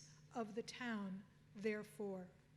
In connection with any borrowing through the MWRA, the town is authorized to enter into a loan agreement and/or security agreement with the MWRA relative to such borrowing. Any premium received upon the sale of any bonds or notes approved by this vote, less any such premium applied to the payment of the costs of issuance of such bonds or notes, may be applied to the payment of costs approved by this vote in accordance with Massachusetts General Law, Chapter 44, Section 20, thereby reducing the amount authorized to be borrowed to pay such costs by a like amount. And I would like to add that this is borrowing that is interest-free. And so that's important for you to know. And Allison, I don't know if anyway, it's interest-free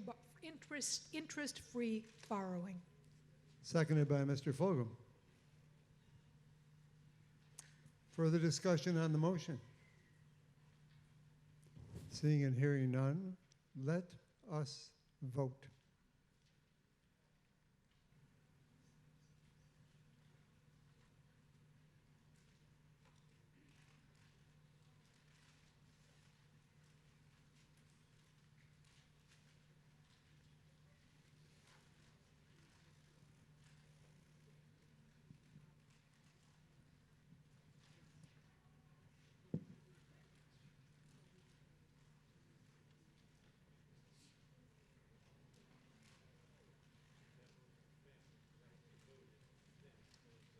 Those in favor, 222. Those opposed, 5. The motion carries.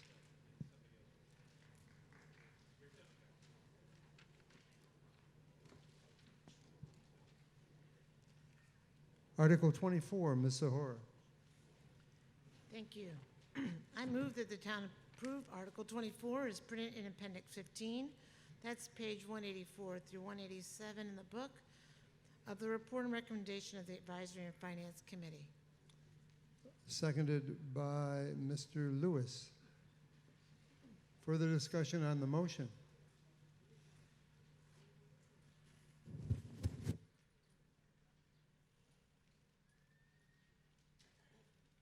I see some people leaning forward in their chair. I don't know if they're getting up or not. I guess not. Seeing it, I saw you getting up. I thought you were in the starting block, Josh. Sorry, so this article is about the discharge of firearms. The current rule is 300 yards from shore, but Nahant has become... Oh, I'm sorry. That's why I was hesitating. All right, strike that. This is the wastewater bylaw amendment. So, further discussion of the motion. Seeing and hearing none, let us vote.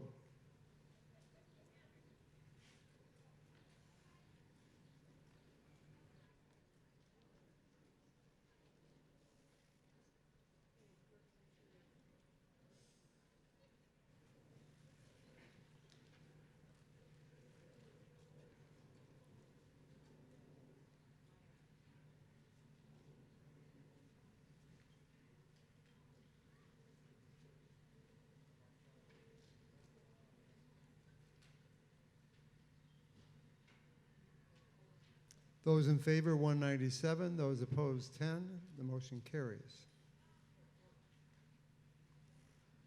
Article 25, Mr. Brown. I move that the town amend the police bylaw section 11, Article 11, section 1, firearms as printed in the warrant. Seconded by Mr. Sheehan. Now it's time.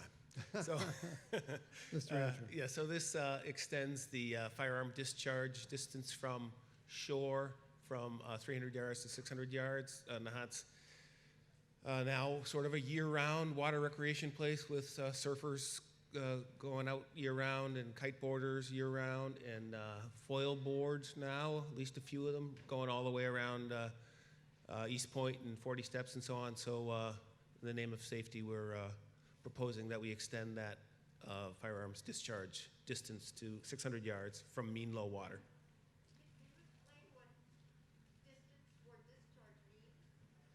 Is there a question? It means you can't shoot a gun. Right now it's within 300 yards of shore, and we're proposing extend it to 600 yards. Further discussion on the motion? Yes, sir. Chris Duncan, 26 Prospect. I think the 600 yards is well-meaning, but as it's written, as Massachusetts state law and the Massachusetts Supreme Court laws, you are enabling a duck hunter to come within 150 feet of Nahant Road. Because the town doesn't own the water. They own the land under the water. They have the right to navigate fish and duck hunt on the water. I just want the town to know that. And I wish someone would make a motion to postpone this to the next town meeting.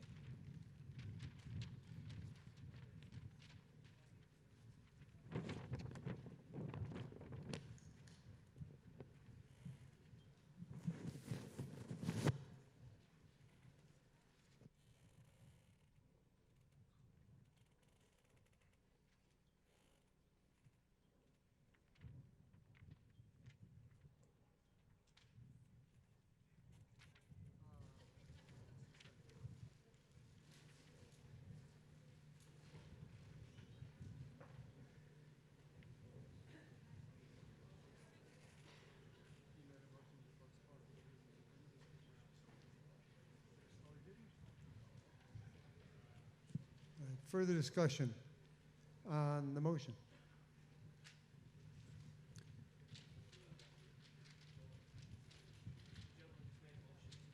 He said he wished somebody would make a motion. There hasn't been a motion made, and a motion to postpone is not within our bylaws, per se. There are other motions. Hmm?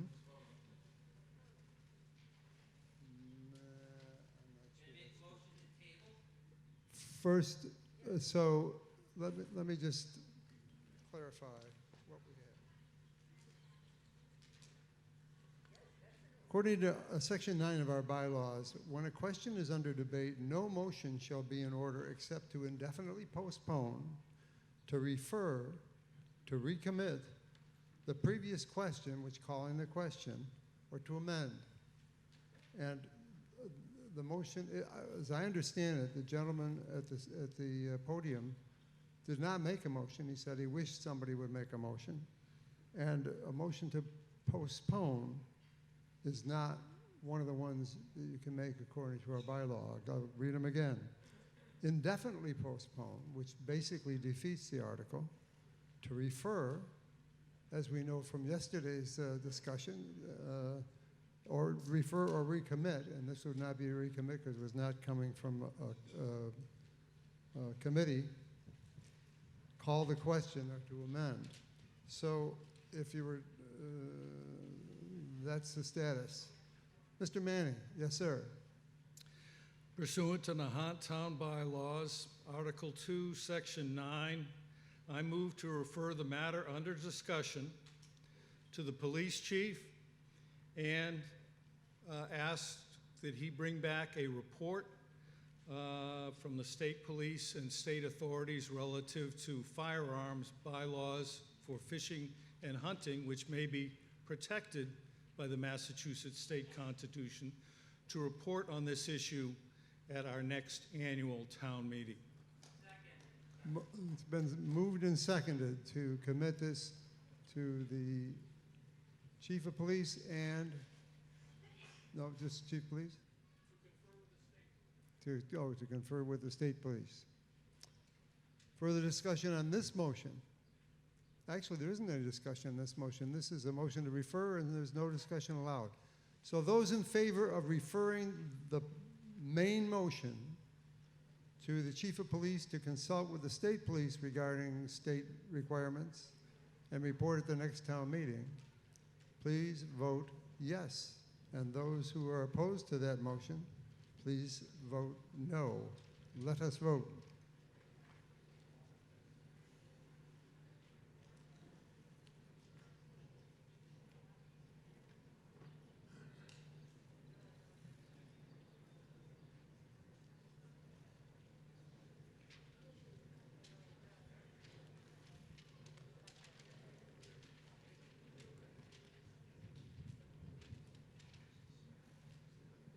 Those in favor of the motion to commit, 148. Those opposed, 111.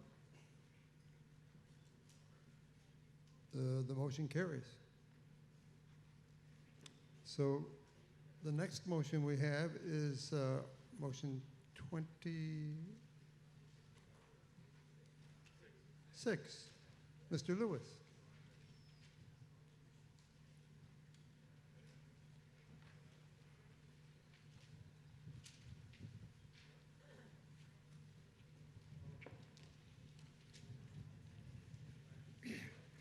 Article 26, Snow Removal Bylaw. I move that the town amend Article 8 of the police bylaws, streets, sidewalks, and public ways, as printed in the warrant. Seconded by Mr. Brown. Further discussion on the motion? Yes, sir. Sandy Burton, 296 Nahant Road. I actually submitted this ordinance change to the selectmen, so you can blame me. I love Nahant. I love walking around Nahant. I have a new little puppy, but I hate slogging through people's sidewalks when they don't shovel. I think it's our civic duty to shovel our walks after it snows. Most towns, populations either require it by law, the town takes care of it, or the people just do it because they're responsible adults. Let's be responsible and shovel our sidewalks. This ordinance they're proposing is very tender. You give a warning and then maybe a $10 fine. So it's got no real meat to it, but the intent is there to have us be responsible adults and clear our sidewalks. We have a lot of dog walks in town. We have a lot of mothers with babies and perambulators with carriages and such. So let's give our mothers and grandmothers a break. Let them walk on the sidewalk, not in the streets. So please vote for this. Thank you. Further discussion on the motion?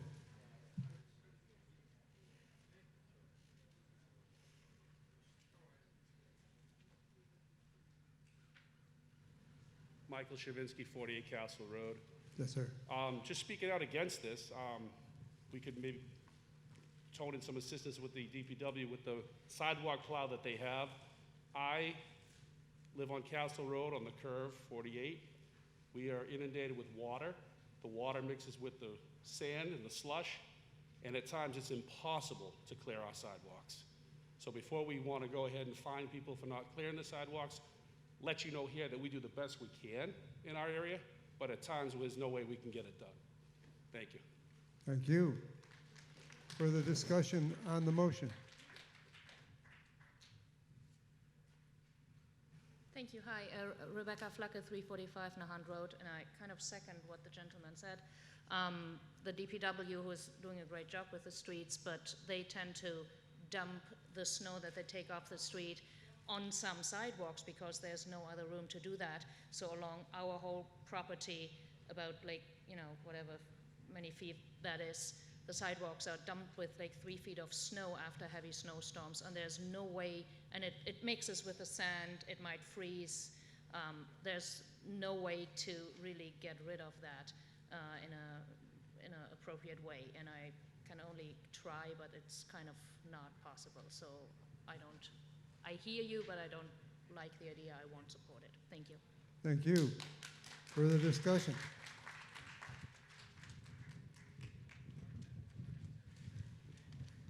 John Benson, 5 Cottage Street. Thank you. John Benson, 5 Cottage Street.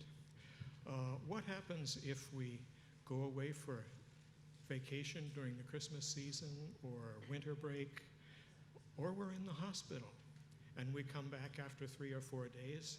Imagine our surprise when we're presented with a citation for failing to shovel out our sidewalk. I don't think this is fair. Another point, who owns the sidewalks? The people or the town? Who is responsible for clearing the sidewalks? Number 3, snowplows going down the driveway. Our DPW does a magnificent job keeping the streets clear. It's very, very difficult, and I recognize the tough job that it is for them to do. But whenever we have a heavy snowfall, I have to go out and clear the driveway. I have 2 ill people in my household, and I do pretty much all of the physical labor. I have to go out and shovel not only the driveway, but a portion of the street myself. And imagine how you feel when you've done about 2 or 3 hours of work shoveling out your driveway and the street in front of it, and you see the snowplow coming around the corner, and it covers your driveway with a 2 or 3 foot berm. And not only that, but it's a berm that very rapidly turns into granular ice.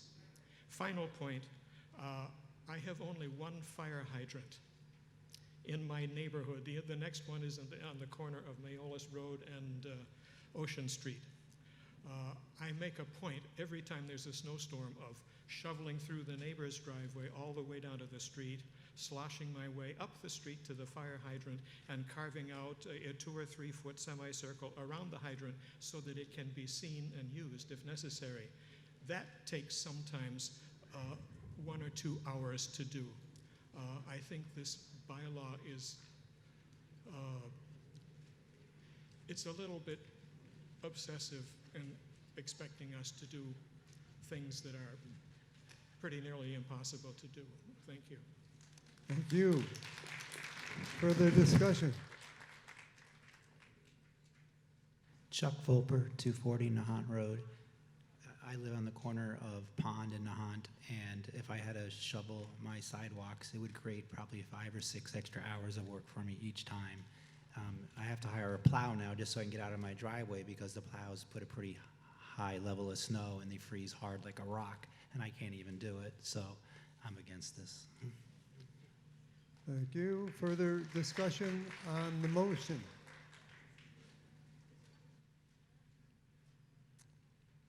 Seeing and hearing none.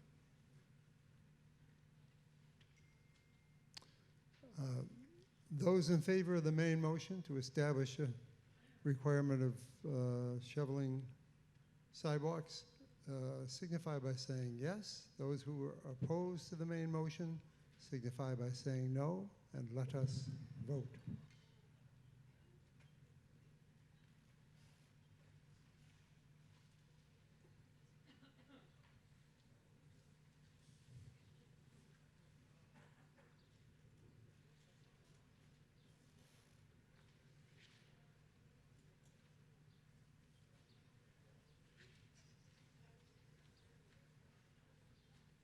Those in favor, 46. Those opposed, 203. The motion fails.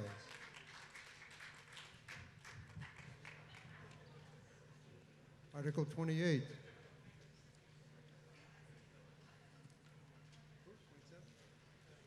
Mr. Vanderslice. 27. Yes. I corrected myself. Okay, so Article 27. I move that the town accept the provisions of Massachusetts General Laws, Chapter 64G, Section 3A, authorizing the imposition of a local excise tax upon the transfer of occupancy of a room in a short-term rental at the rate of 6% of the total amount of rent for each such occupancy as printed in the warrant. Seconded by Ms. Zahora. Mr. Barletta.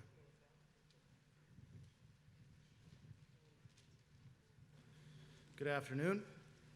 I just wanted to provide some background on this vote before you took your vote. The state allows municipalities the option of 3 local taxes. One is meals. We adopted that in 2019. This is another one, and marijuana is the third, which is coming up later. This short-term rental tax would be applied to a person that is renting a home for a weekend or for a week while they actually reserve that space through like an Airbnb or a VRBO or a HomeAway. It doesn't get applied to you as the homeowner. It's directly to the person renting. So assuming that we aren't renting from each other, this is a revenue stream for the town of Nahant that is almost 100% consumed by non-Nahant residents. So it's a good opportunity for us to bring in some revenue for those who come into town for a week or a weekend and support our government. If accepted, it's conservatively estimated that it would produce about $2,500 per month or about $30,000 per year in additional revenue to the town. Thank you. Thank you. Further discussion on the motion? Seeing and hearing none, let's vote. Those in favor of the motion signify by voting yes. Those opposed, no.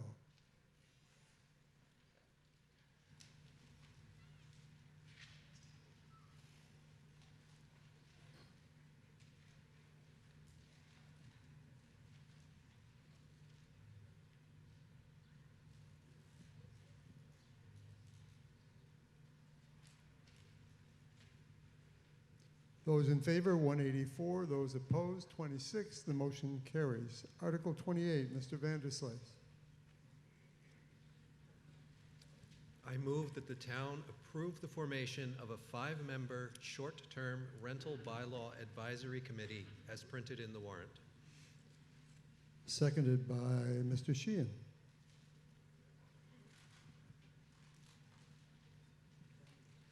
Mr. Barletta.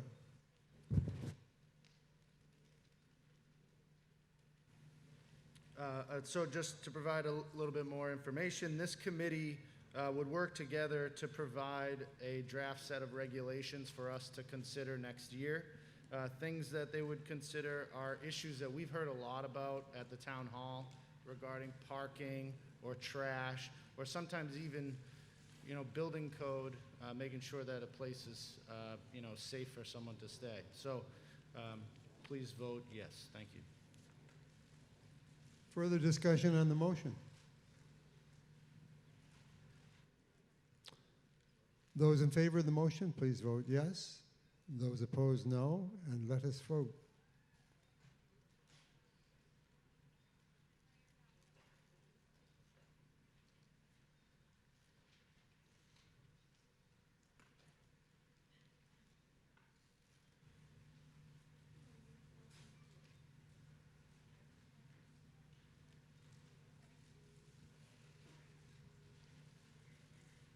Those in favor, 180. Those opposed, 22. The motion carries. Article 29, Ms. Zahora.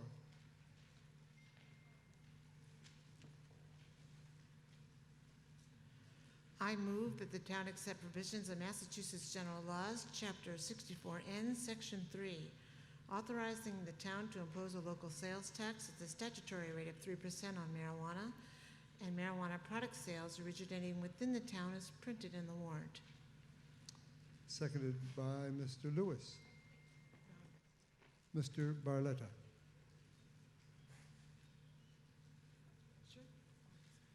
So that's all right.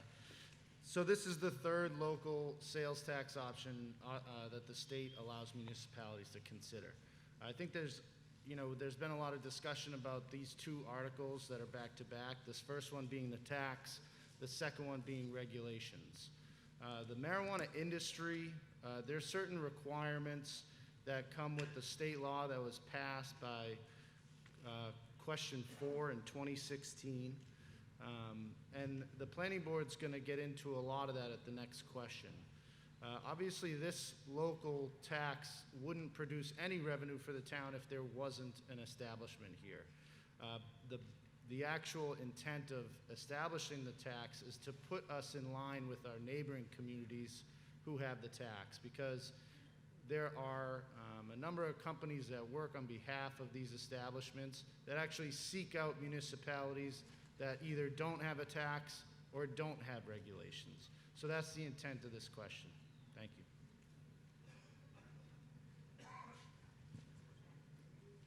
Further discussion on the motion? Seeing and hearing none, those in favor signify by writing yes, and then those that are opposed, please vote no.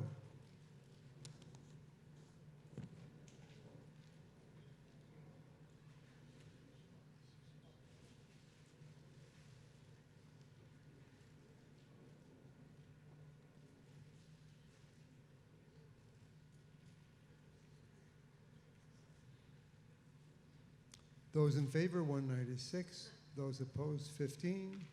The motion carries. Motion 30, Ms. Zahora. I think I have to have a motion on the floor first. Have I got the wrong one? Excuse me? I think should read the motion first, and then the planning board gives a report.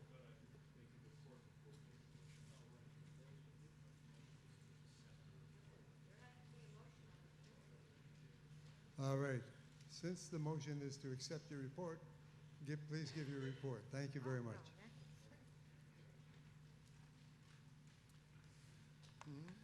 Thank you, Mr. Moderator. I'm Daniel Berman, 44 Spring Road, for the Planning Board. Let me first explain why I'm speaking before the motion is made. As Town Administrator just said, in 1986, the town voted in favor of a statewide referendum to approve recreational marijuana use. We voted 1260 to 1081 in favor of the referendum. That means that in accordance with state rules and the specifics of the state law, the regulations of the State Cannabis Control Commission, we cannot prohibit these establishments from the entire town. So we have the opportunity to regulate them. We have the opportunity to write a bylaw. We have the opportunity to issue other regulations. But we must permit it. We can't outlaw it, but we can do various things to protect the town. There is Article 30 in the warrant proposes a bylaw for regulating marijuana establishments. The full proposal in the warrant is printed in the book on pages 178 to 179. There are definitions, and then there is a proposed bylaw itself. We've tried to distribute this as effectively as we could, but this came up fairly quickly. The selectmen proposed a bylaw that went into the warrant. A bylaw like this is a zoning bylaw, so it requires a hearing and recommendation action by the planning board, but that could not be accomplished before town meeting. So the planning board wrote a report and provides recommendations that I will describe in a moment. But our report has been posted on the town website, on the town meeting information page, on the landing page of the website for about a week. We just handed out paper copies. We had this up yesterday, a QR code that leads directly to the report, if people have seen that. I hope everybody has had a chance to see it, but I do need to make the report now, which will authorize the motion to adopt a bylaw. So let me describe our report, and then there will be a motion to approve the warrant as amended, as recommended by the planning board. Is our report up on the, can we put it up on the screen? Okay. It's going to be a few minutes. This is, that's page 178 from the booklet, which is the warrant item itself. If we can get the planning board's report.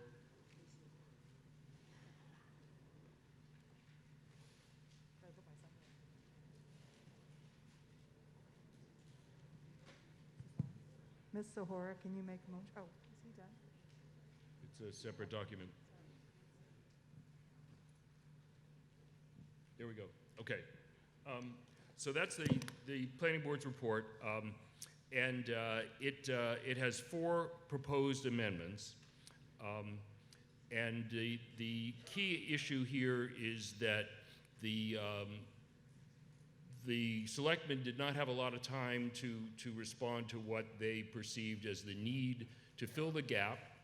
As Town Administrator Barletta said, that there are organizations that are representing, there are big law firms and other organizations that are representing companies that want to establish these facilities. They're looking around for towns that are not well protected, either by the lack of a tax or the lack of a bylaw, so we need to fill the gap. They proposed something, Article 30, that fills the gap. The planning board had a limited opportunity to propose amendments to this. The state does not allow wholesale changes to what's in the warrant. So we're doing the best we can at this time. Our intention, the planning board's intention, is to prepare a comprehensive bylaw on marijuana establishments. Some towns and cities already have them. There's a lot to draw on. So we intend to prepare a comprehensive bylaw. We'll have hearings on it. We intend to have it ready for the next town meeting, whether that be a special town meeting for some other purpose that may happen before next spring or else at the next annual town meeting. It is not our present intention to ask for a special town meeting to consider the marijuana bylaw. And to fill the gap in the meantime, we are including a request for regulations that the planning board might be able to issue until there is a comprehensive bylaw considered by the next town meeting. So if we can go to page 4 of the report. These are the actual amendments that we are proposing. The first amendment is just to delete 14 words. These are the last 14 words on page 148 of your booklet. The idea is that in many towns, they want to avoid having recreating what you may remember as the combat zone in Boston. They don't want a concentration of marijuana establishments in any place in town. That's not really applicable to us. We're not going to have many of these, likely 0 or 1. It's the planning board's view that any of these establishments ought to be in a central, visible business location rather than tucked away somewhere. So we don't particularly want to separate them. So we're proposing to strike the language to separate them. And in conjunction with that, our fourth amendment is on the table of uses. The warrant article 30 proposes to allow these establishments in any business district, a B1 or a B2. The planning board wants to limit this to B1. The example of a B2 is the Valley Road former school, now community center. We don't think that's an appropriate place for a marijuana store. Now that building has its own special permit, its own limitations. It might not be open to that anyway, even aside from the bylaw. But what we're doing here is we're setting some markers, setting some principles of what ought to guide the Board of Selectmen when they negotiate a hosting agreement with one of these establishments, and what ought to guide the planning board in the future when the planning board needs to grant a special permit for these to function. The middle two amendments, the second amendment, you'll see under section 14.02A, that is merely simplification of language. There is a defined term of marijuana establishment that you'll see on page 148 of the town warrant. We are just using it here rather than redefining it again. That's just a simplification of language. And the most significant amendment is 1403B3, where you will see authorizing the planning board to write regulations that would be effective until a comprehensive bylaw is considered by town meeting. That is the report. That's a summary of the report of the planning board and its recommendations in compliance with COVID restrictions. I'm going to go back to my seat while Judy presents the motion, and then I'll be happy to come back and answer questions if there are any, or at least address them. Thank you. Thank you very much. Ms. O'Hara will make the motion. Oh, Josh. For the record, the Board of Selectmen support and appreciate the Planning Board's amendments. Okay, Ms. O'Hara will make the motion.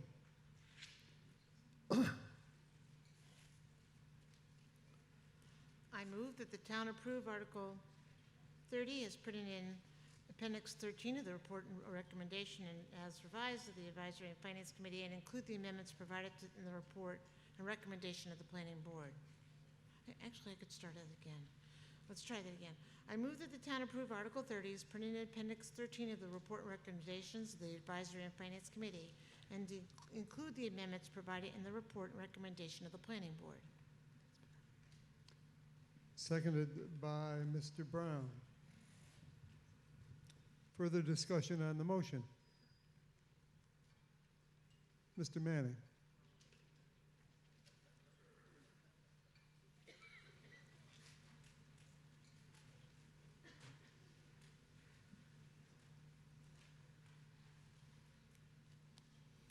Just one question for the planning board.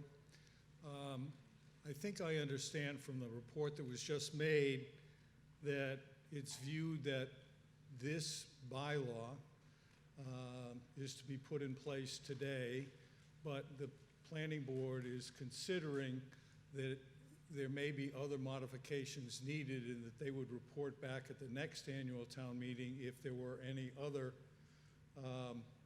requirements that needed to be addressed or if there were any changes to be made. Or if that's not the case, then I would recommend to the planning board that they consider one other possible change, and that is to put a superscript on the S for B1 zone applications, and to, by footnote, indicate that a marijuana establishment or marijuana treatment center can be located with a special permit in any B1 zoned lot, with the single exception of 98 Nahant Road, I believe it is, the 96, the existing Nahant Life Saving Station, because it, like the Valley Road School, is owned by the town, and the town meeting has previously voted what kinds of activities that it views to be allowable on those premises, which might not include these activities. So since they would not be allowed under the terms of the existing lease from the town, it may be wise to alert anybody looking to site such a facility that they're welcome to try any one of the other numerous B1 lots for their storefront or business. Thank you. Thank you. I understand that the motion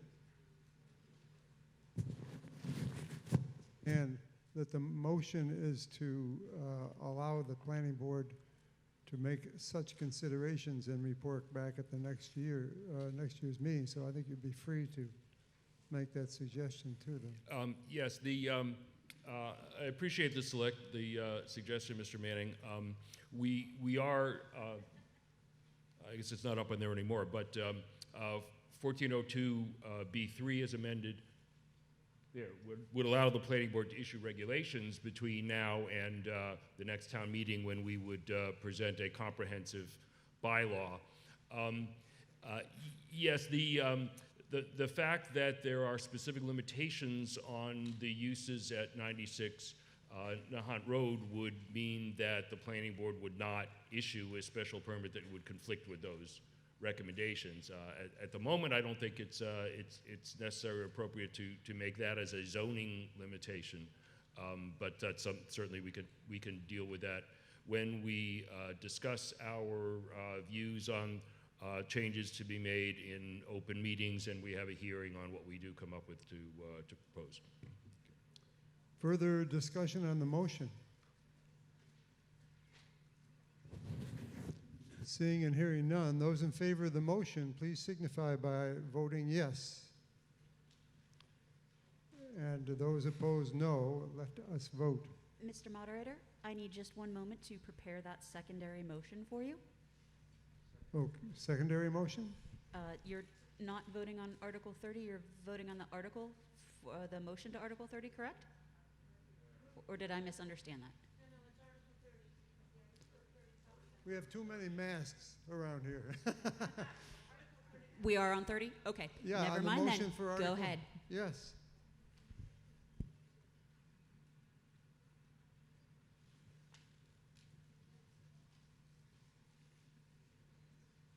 So the motion's on, as Mrs. Zahora read, for Article 30. Let's vote.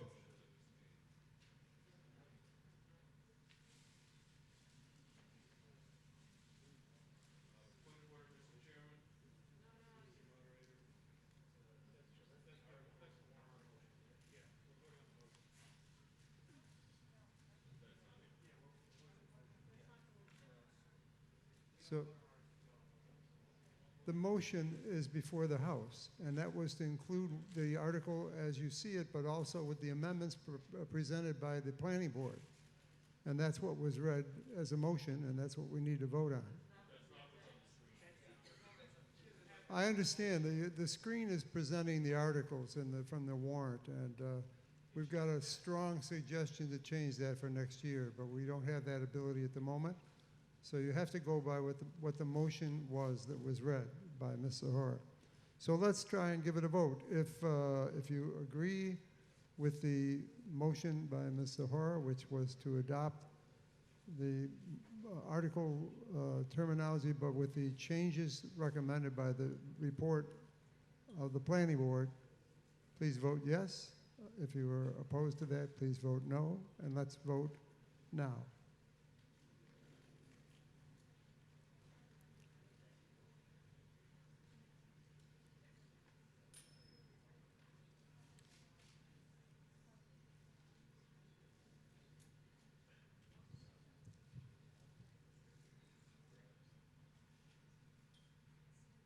Those in favor, 181. Those opposed, 18.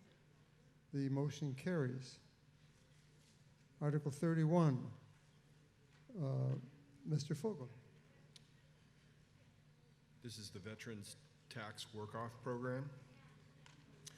I move that the town accept the provisions of Mass General Laws, Chapter 59, Section 5N, authorizing the Board of Selectmen to establish a Veterans Tax Work-Off Program as printed in the warrant.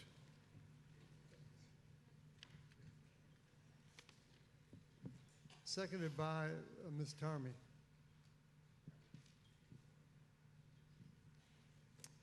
Further discussion of the motion? Seeing and hearing none, let us vote. If you're in favor of the motion, vote yes. If you're opposed to the motion, vote no.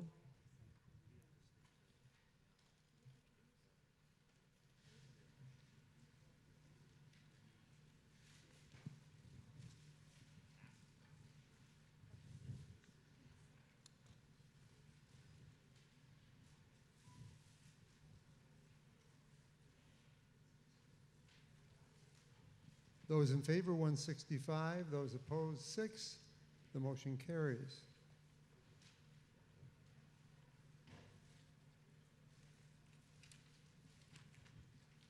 Article 32, Ms. Tarmy. I move that the town vote to indefinitely postpone Article 32, pardon me. Seconded by Mr. Vanderslice.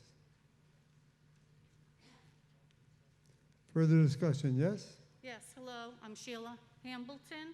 I'm the town assessor.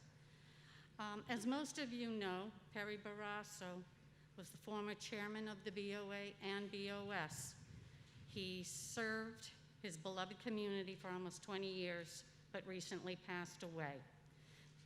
I wish that he was here because he would be here to ask for you to defeat this motion. Please defeat this motion and vote no.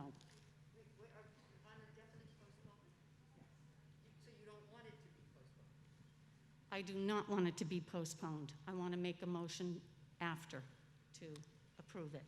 Further discussion of the motion?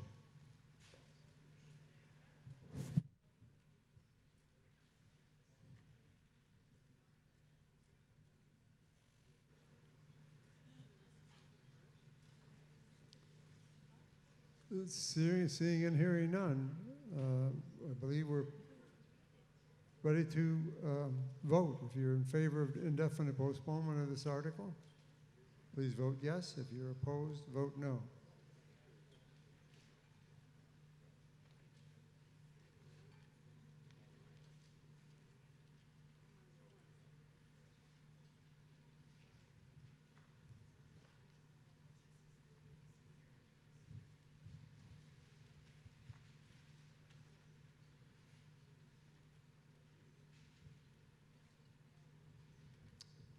Those in favor of indefinite postponement, 58. Those opposed, 106. The motion to indefinitely postpone is defeated. Is there another motion? Yes, this is Sheila Hambleton, Town Assessor.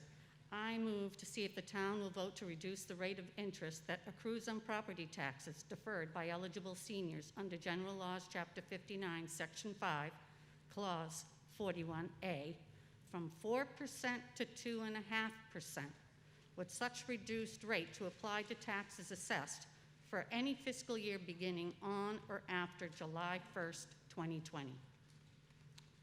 Is there a second? Mr. Manning, second. Further discussion on the motion? Yes.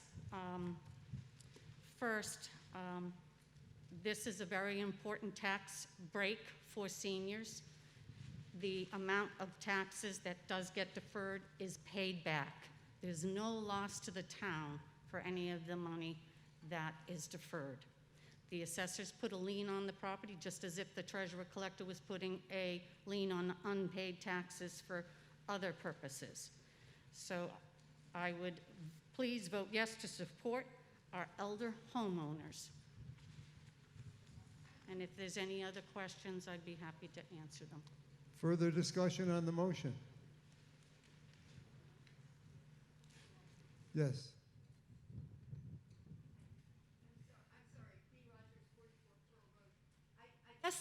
I guess I'm not understanding, because if the tax is deferred, so first of all, it assumes that those of us who are frail and elderly and unable to gainfully be employed are in a more vulnerable position than people who don't happen to be elderly. But aside from being snarky, which I shouldn't be, I don't understand. You're going to then try to sell your house with a lien on it. So I don't really see the benefit, or I need it to be, I guess I just need more explanation about how this would be beneficial to defer the tax when it still has to be paid, and then you have a big clump of taxes to be paid later on.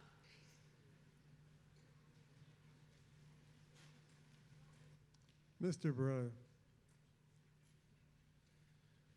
I'm going to ask Sheila, our town assessor, if she could help answer some of those questions. First off, it's by application.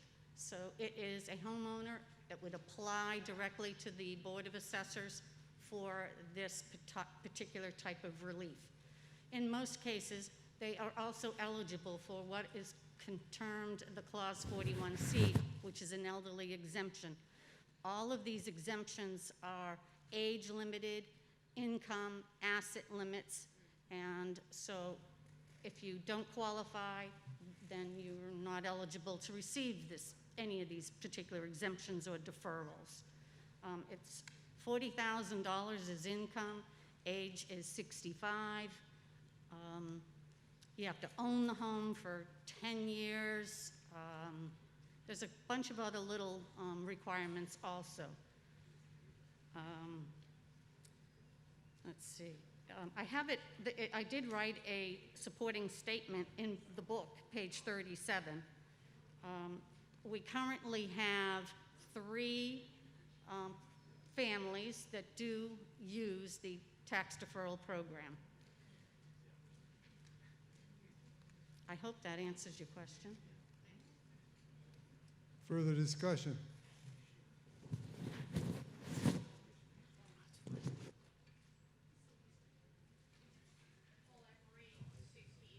View Terrace. I would urge you to vote in favor of this program.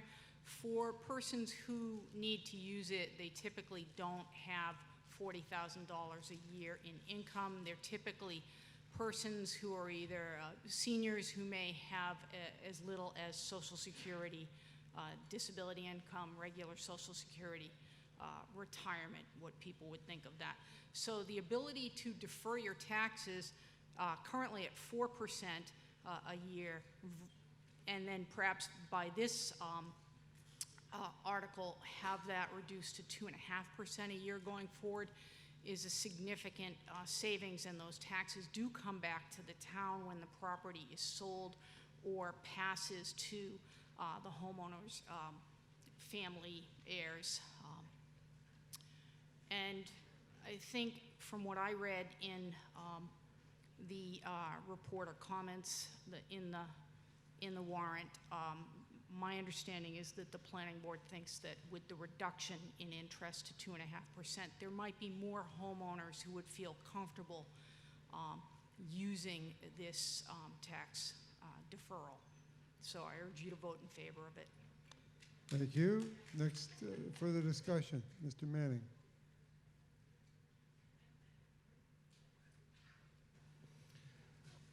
Michael Manning, 12 Hennaway. I seconded this for discussion, not because my taxes are either deferred or delinquent. They are neither. My taxes are paid. I urge you to vote yes on this issue. As Paulette and our assistant assessor have explained to you, this is a fairly small but simple plan that's available in every city and town in the Commonwealth. Senior citizens who find themselves owning their own home but unable to pay their taxes, and in tough circumstances where they simply cannot make the tax payments, are allowed to defer their taxes. That isn't being changed or the subject of the motion that's before us. The only thing that's the subject of the motion before us is to, if the taxes are deferred, to reduce the interests that's added to the taxes from 4%, which would be judged usurious in the current circumstances, to 2.5%, which would be much more reasonable. But as our assistant assessor has already said, this is probably used by only 2 or 3 families, often very close to where they end up leaving the house to their children or heirs, in which time it is sold. All the taxes and interest are recovered, but it is in the best interests of the community that we consider reducing the tax interest surcharge that we put on these deferred taxes. I urge you to vote in favor of the proposal as presented by Sheila Hamilton. Further discussion on the motion? Seeing and hearing none, let's vote. If you're in favor of the motion as read by Assessor Hamilton, signify by voting yes. If you're opposed to it, vote no. Let us vote now.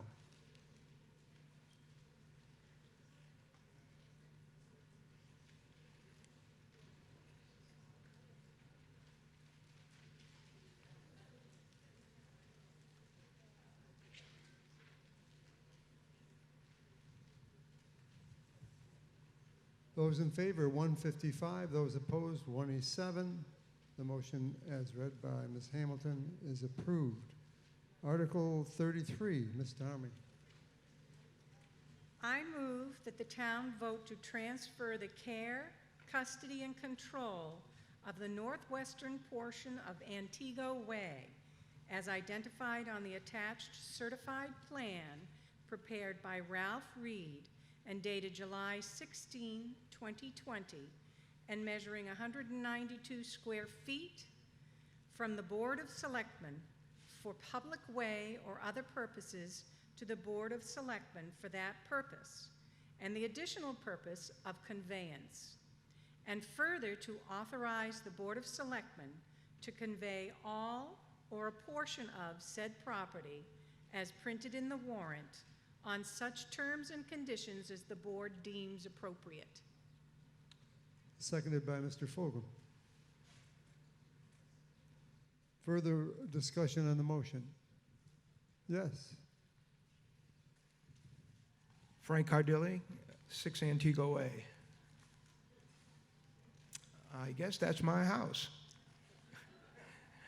Basically, our family bought 75 years ago the 3 properties on Antigua Way. Antigua Way is a dead-end street. There's also another, if you could show the other plot plan that was given. Dated 1946. I think you'll see that. Do you have a picture of that? One moment while I pull that up, please. Can you? Well, basically, the house, the existing footprints of the house and the front steps haven't changed in 75 years. My wife and I purchased the 6 Antigua Way property from our family trust. Ah, there it is. That is 1946. Those 3 houses were bought, as I say, from our family. The house in question is the one with the 4,000 square foot to the right. And basically, it's showing that Antigua Way has plenty of frontage. In 1980, my wife and I purchased from the family trust, and we applied for a building permit and was approved to enlarge to put a wing on the right side, which you'll see in the next picture, and to build in the existing footprint. 50 years ago, my grandfather built some flower pots in the front, but again, well off of Antigua Way. So the town did approve the building permit, and to our surprise, we found out at looking at pictures later on, recently within the last 5 years, that if you look at a different plot plan, Antigua Way seems to vary 3 feet to 5 feet, left or right. And we hired Ralph Reed, who has got a pretty good track record with the town, to give us a better picture of what we have. And he said that Antigua Way, like a lot of little small streets in Nahant, is very difficult because it really doesn't have a good surveyor's point. And that's why if you look at 3 different or 4 different layouts of Antigua Way, you're going to see it left or right. So in order for us to clarify this, he came up with this conclusion that we need from the town 192 square feet. But that picture that you see is the actual paper street of Antigua Way. But in essence, the reality, Antigua Way, the pavement abuts, we do not overlap the actual paved street. And more than that, we are not, we've never been a problem as far as our abutters. It doesn't impact the town or any of our abutters. So I'm asking the town to vote yes, so we can get a clear title on this property that we've owned. It's been in the family for 75 years, and we've owned it for 40, and we never thought we had a problem. So I would appreciate you all voting yes for it. Thank you very much. Further discussion of the motion?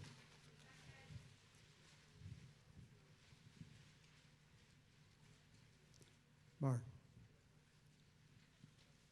Hi, I've met with Mr. Cadilli and his wife, and we've taken a look at this. We've worked with town council on this. I think it's really just some cleaning up of some issues that are really causing a problem.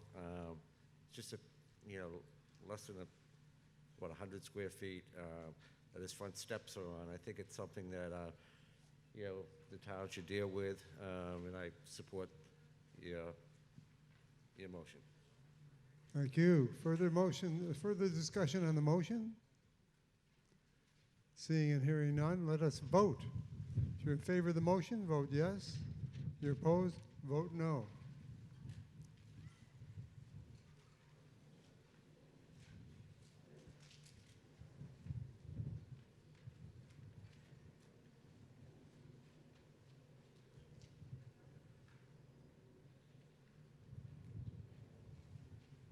Those in favor, 165. Those against, 12. Motion carries.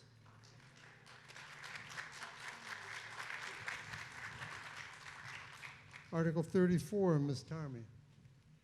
I move that the town discontinue as a public way the portion of Antigo Road identified on the plan prepared by Ralph Reed, dated July 13, 2020, and on file with the town clerk as presented in the warrant. Seconded July by 16th. Thank you. Seconded by Mr. Sheehan. Further discussion on the motion? Seeing and hearing none, let us vote. If you're in favor of the motion as read, vote yes. If you're opposed, no.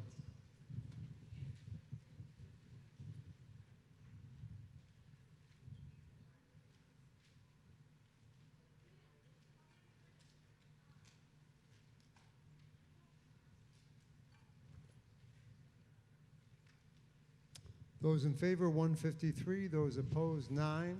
The motion carries. Article 35, Ms. Tarmy. I move that the town approve Article 35 as printed in Appendix 11 of the report and recommendations of the Advisory and Finance Committee. Seconded by Mr. Lewis. This is the tree bylaw. Further discussion on the motion? Seeing and hearing none, let us vote. Those in favor of the motion as read, vote yes. Those opposed, no.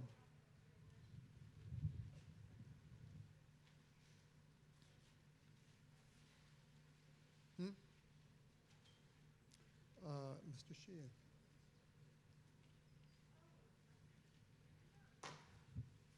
Jesus Christ.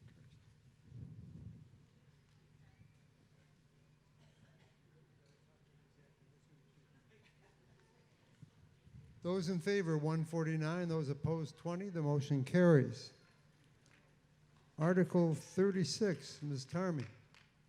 I move that the town vote to rescind the acceptance of Mass General Law, Chapter 90, Section 20A, as voted at the 1964 annual town meeting, and vote to accept Mass General Law, Chapter 90, Section 20A and a half.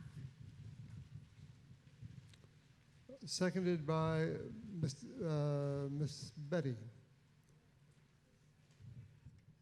Further discussion on the motion? Seeing and hearing none, let us vote. Those in favor of the motion, vote yes. Those opposed, no.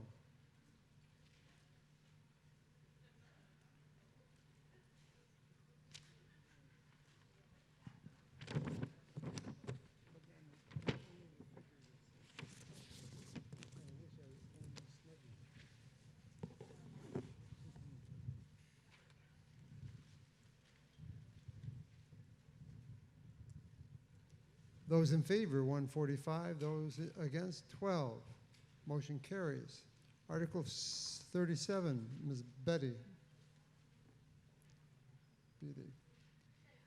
This is about Chapter 90. This is highway funding. I move that the town raise and appropriate from available funds received from the Commonwealth of Massachusetts in fiscal year 2022 in order to accomplish certain highway construction and maintenance under the provisions of the general laws, Chapter 90, or other state transportation program. And there's reimbursement for this, so you should know that, reimbursement from the state. Second by Mr. Brown. Further discussion of the article, of the motion, excuse me.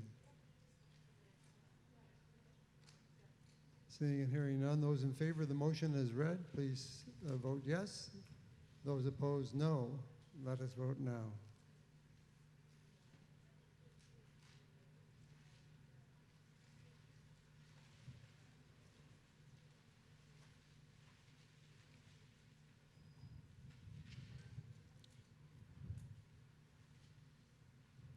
Those in favor, 156. Those opposed, 3.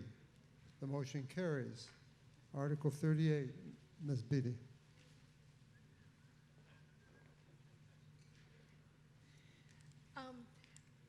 I move, this is about non-compostable bags. I move that the town amend the general bylaws by adding a new article, Chapter 19, Non-Compostable Shopping Bag Reduction, as printed in Appendix 14 of the report and recommendations of the Advisory and Finance Committee. And I want to let you know, there's something very special about this article and motion. This was proposed and designed by Max Mcdonough, and Max is a Nahant resident. He's in high school, so Max represents the new generation of conservation activists.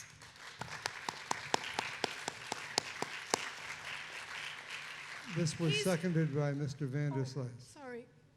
Okay, so this is the next generation. And Max proposed this, and then he worked very carefully with the Board of Selectmen and Town Council, so this has all been worked through. And I'm sure Max will tell you some, but I'm sure you're aware when you go to the beach sometimes you see those awful bags, and you know the terrible danger that it's doing to marine life everywhere. These are, they're clogging up everything, and they're just, Max is gonna tell you more. Anyway, isn't it cool that we've got our next generation of conservation activists, and he worked this through. Thanks, Max. Thank you. Okay, I promise to make this brief. Hi, my name is Max Mcdonough. I'm a student at Swampscott High School, and I'm a team lead with the Massachusetts Youth for Climate Justice. I've lived in Nahant for all 18 years of my life. Growing up here, I believe, has made me have a close connection to the environment around me. Living in a town with such pristine beaches and beautiful oceans surrounding us. This town is a part of the fragile environment we live in. One thing I keep noticing as I grow up here is trash around town, under the trees, on the sides of our streets, and plastic on the beaches and bags stuck in trees. This plastic, unless meticulously cleaned up, won't go away for generations. It will keep building up and polluting our pristine and unique town unless we stand up and do something about it, unless we do our part in stopping this pollution at the source. There are many alternatives such as biodegradable plastic, paper bags, as well as reusable bags. Using these alternatives will benefit our community by keeping it clean, as well as making our seafood safer to eat and keeping wildlife safer. This is why I'm proposing this bylaw, Article 38, to enact a ban on non-compostable plastic shopping bags. So plastic shopping bags can get stuck in our sewer system, create costly clogs. Nahant Swim has collected data on plastic bags that were found on the beaches in Nahant. Over the past 2 years, 466 plastic bags were recorded. Most of them were shopping bags, over only 6 beach cleanups. Now, banning non-compostable plastic bags is not a new thing. Over the past 3 decades, more than 150 cities and towns in the state have introduced some type of single-use bag ban. This includes many nearby municipalities like Lynn, Revere, Swampscott, Marblehead, and more. Along the entire east coast of Massachusetts, only 5 towns do not have a bag ban. Nahant is one of them. A bag ban is a simple bylaw that will keep our parks and beaches clean for the years to come. So like I mentioned earlier, these plastic bags just build up and up. They do not go away. These are the ones being used by some businesses in town, but biodegradable and compostable bags are required to decompose in under a year, so when they are inevitably littered, it will not pollute the town. Bag bans are not something new. The first bag ban in the state was put into place over 3 decades ago, and currently over 60% of the state's population lives under a bag ban. And so Nahant is negatively impacted by its nature more than other towns. Around 80% of over 80% of the trash in our oceans is plastics, which means it will undoubtedly end up on our beaches. Plastic bags are made with a variety of unhealthy and toxic chemicals that make their way into our waters and land. So I hope you'll join me in voting yes for this article. Thank you, Max. Thank you, Max. Good. Well, I think that's a great presentation. Vi. Vi Paddock, 172 Willow Road, Executive Director of SWIM. I just want to express my pride in Mac's efforts and his determination, his work, his research. And SWIM supports him all the way, and I'm looking forward to collaborating with him, and I'm looking forward to seeing his future in the world of protecting our environment. And I urge you to support this. Thank you, Vi. Further discussion on the motion? Seeing and hearing none, let's vote. If you're in favor of the motion, signify by voting yes. If you're opposed, no.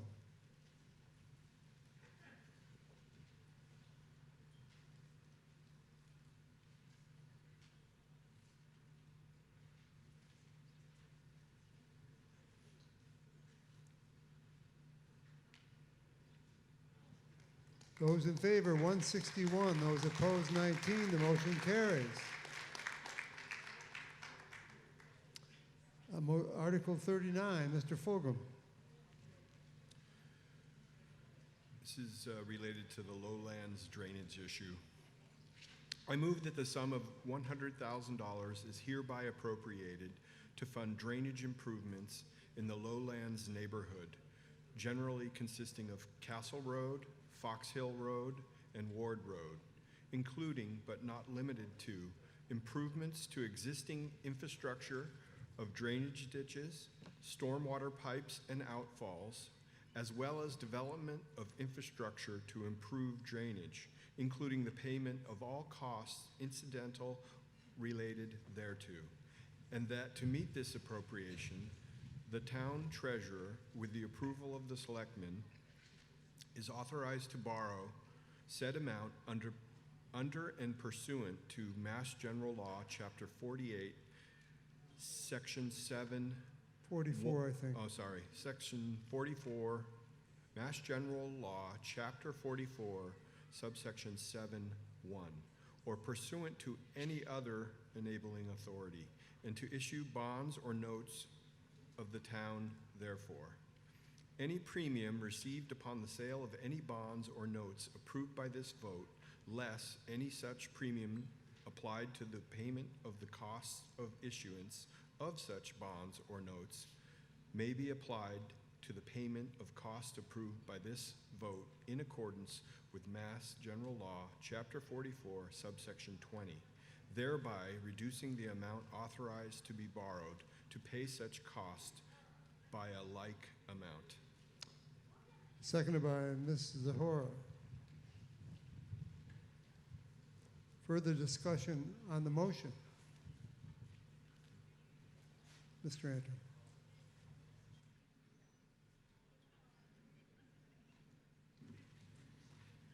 The Board of Selectmen strongly support this article. This is a potential alternative to Article 40, which is a citizen petition.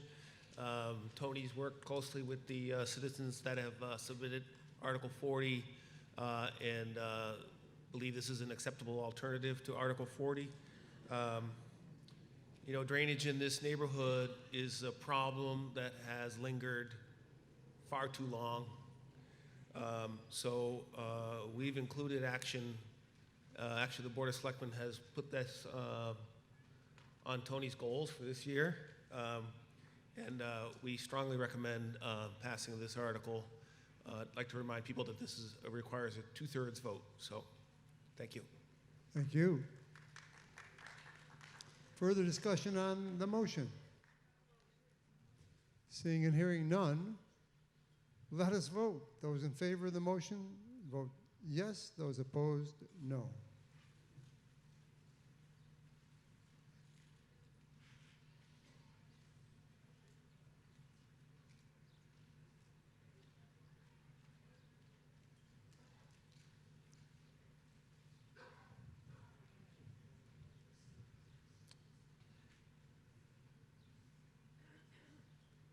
Those in favor, 174.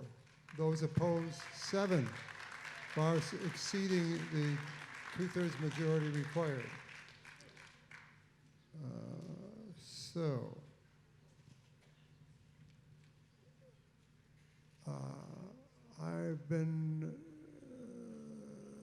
It's been suggested that Article 40 is supplanted by the previous article, and if that's the case, is there a motion on Article 40? Hi, Christine Johnson-Licio, 15 Fox Hill Road. The neighborhood had submitted Article 40 before the selectmen had submitted 39, and we do appreciate all your support in passing 39, so I will move to withdraw Article 40 at this time, as long as Article 39 is not reconsidered. Thank you so much. By the authority vested in me by the New Jersey Turnpike Commission, Article 40 is withdrawn. Thank you very much, Christine. Thank you so much for your support.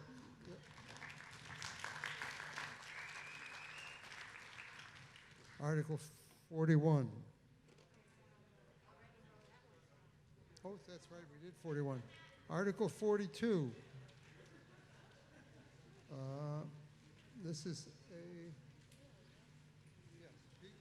Peter. Yeah, sorry. Motion? Yeah, I'm going to be reading the motion. It's a little different than what's in your warrant book. We had put in some, there was some zoning asks in there, and we need to go through planning board. So I move to amend Article 13, non-criminal disposition of violations of the police bylaws by adding Section 10 to Sub-Article 3, offenses generally, stating the total number of mammals, reptiles, and birds per dwelling unit shall be limited to 10 pets or other. All such animals shall be kept as to not create a public nuisance by noise, insects, odors, and/or appearance of property. Owners of such animals having ponds and pools for the purposes of keeping waterfowl or troughs for watering of such animals must provide insect control to reduce the possibility of EEE and other insect, bird, and animal-borne viruses. A waste control plan shall be filed with the town health inspector for farm-type mammals, reptiles, birds, such as pigs, goats, and horses, for the elimination/removal of fecal waste. Fecal waste shall not be stored or spread on owner's property or disposed of in the town's composting site. Enforcement of this bylaw shall be the jurisdiction of the animal control officer or health inspector. Any person in violation of this section shall be subject to the penalties set forth in Article 2, Section 6. This bylaw shall become effective 60 days after it's approved by the Attorney General's office and is posted and published in accordance with Section 32 of General Laws, Chapter 40. Is there a second? Seconded. Okay. So I just want to say this bylaw is not about disliking animals. This is about the health and safety concerns as well as the right to quiet enjoyment of one's property. Nahant has many compact neighborhoods, small yards, no yards, and houses in close proximity to each other. Having an overabundance of animals increases the chances of insect and animal-borne viruses, especially in those compact neighborhoods. With more animals comes more insects, more odors, and more noise. The citizens who requested this bylaw felt that 10 was a fair number, knowing a family may have cats and dogs, maybe a few chickens for fresh eggs, a hamster or parrot. This bylaw gives neighbors a say in their health and safety and their right to enjoy their property in peace. So I urge you to vote in favor of this. Further discussion of the motion? Yes, sir.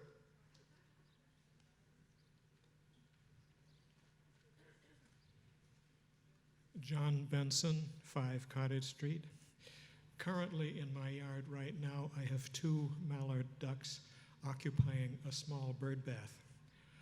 There's no way I'm going to pour insecticide into a bird bath. When the mosquito season comes along, we will empty the bird bath when appropriate and keep monitoring that activity.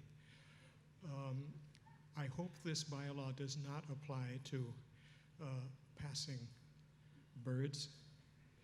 We have a lot of them in our backyard right now. I'm awaiting the hummingbirds to appear in front of my picture window very soon. I don't want to have to put insecticide into the hummingbird feeder. We need to be a little bit careful about, again, applying a law a little bit too stringently without thinking it through. It's just a comment. Thank you. Further discussion? Yes, Peter?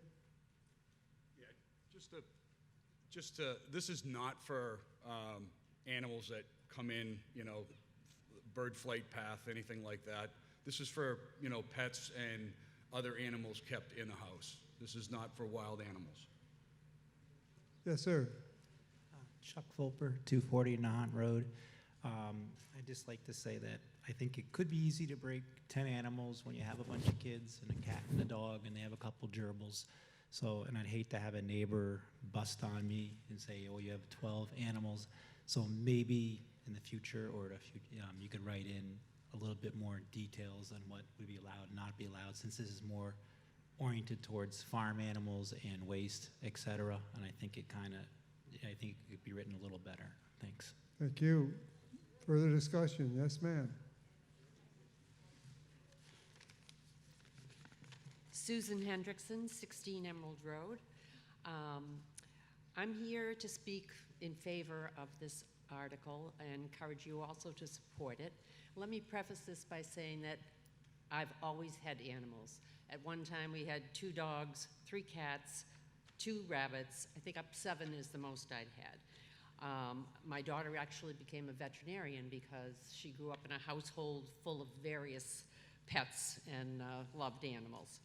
I forgot my glasses. Okay. I know from firsthand experience how difficult it is to keep that many animals and manage to care for them, clean up after them, and keep track of them.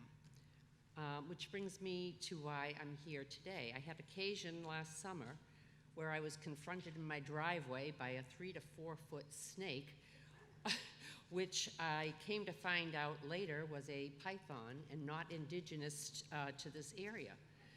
Clearly, this was someone's pet that was not being cared for. I know this because I posted on Facebook. I had a picture, which I have with me, but nobody can see because I didn't pass out papers. And where was I? Oh my goodness, I'm so sorry. Okay, I posted on Facebook.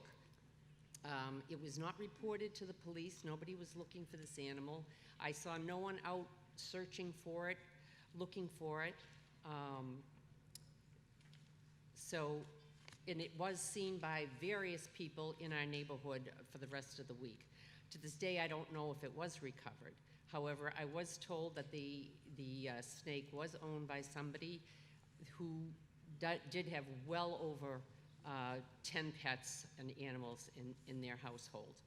I feel that there's a direct correlation between the number of animals owned and the ability to care for them and their property in a way that is safe, healthy, and considerate of their neighbors and the rest of the community. Thank you. Thank you. Further discussion of the motion? He sure is. Yes, sir. Mr. Canty.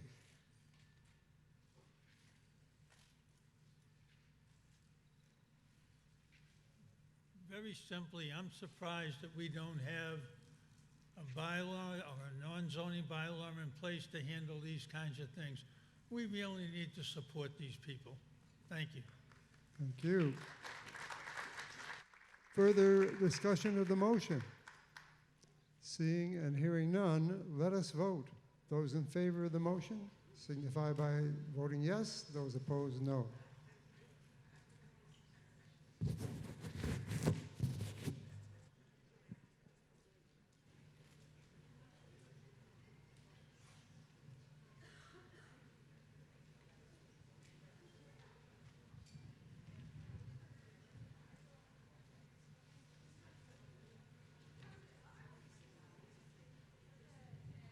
Those in favor, 134. Those opposed, 26. The motion is adopted. Article 43. Mr. Brown. I move that the town continue the following standing committees to June 30, 2022. Community Preservation Committee, Cable TV Advisory Committee, Veterans Memorial Committee, Sailing Committee, Cemetery Advisory Committee, Coast Guard Design and Development Advisory Committee, Town Charter and Bylaw Committee, Tennis Committee, Town-Owned Land Study Committee, Nahant Alternative Energy Committee, Golf Course Management Advisory Committee, the Open Space and Recreation Plan Committee, Cultural Council, FEMA, Flood Insurance Study Committee, Green Community Committee, Municipal Vulnerability Preparedness Committee, Noise Abatement Committee, and Nahant Fire Station Architectural Assessment Committee. Seconded by Mr. Fogel. Before we vote on this and disperse, two things, or maybe three, I don't know. Two of them. One is your voting device has got to be turned in. Everyone that goes out, everyone that we've checked out has to be turned back in as you're going out the door. Second, I want to just point out, we've been here for 2 days and we've worked hard.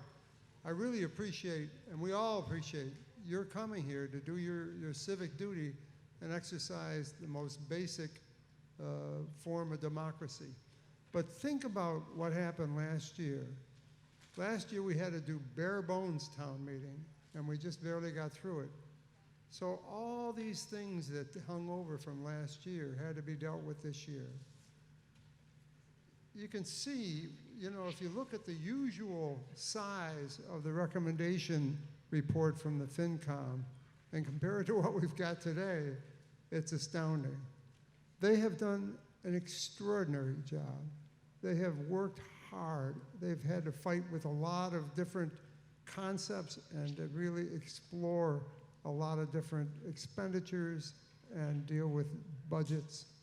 We have here Tony Berletta, our town administrator. What you see here and how our town has run in the last year is largely due to his efforts, and I'd say they're close to miraculous. It's a team thing, and he understands that. But I have to tell you, and the Board of Selectmen have had to wrestle with some of the most difficult questions ever raised. So we owe our folks a real vote of appreciation, and thank you all very much.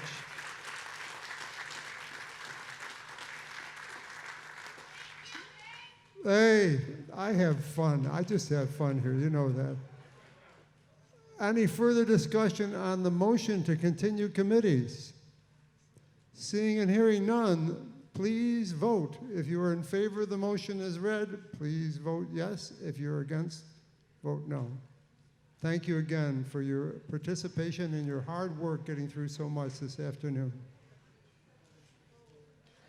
Mr. Moderator, Yes. B. Rogers, 44 Pearl Road. Before we adjourn, I just would like to commend Tony and whoever else was responsible for the organization of this meeting. It was unbelievably challenging, and I am gobsmacked by how well it was run. And I just really want to express my appreciation to the people running the event. I think we all felt very safe, very protected. Our votes were counted, and I just wanted to say I really appreciate all that went into it. Well, Zach was also, Tony says it's a team effort, and I think Tony and Zach are the primary leaders, but you got Tom, you got all kinds of people that are involved. But I agree with you 123%.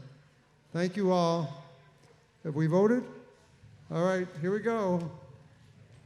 116 in favor and 4 against. The motion carries. Thank you all. There being no further business before the town, this meeting is dissolved.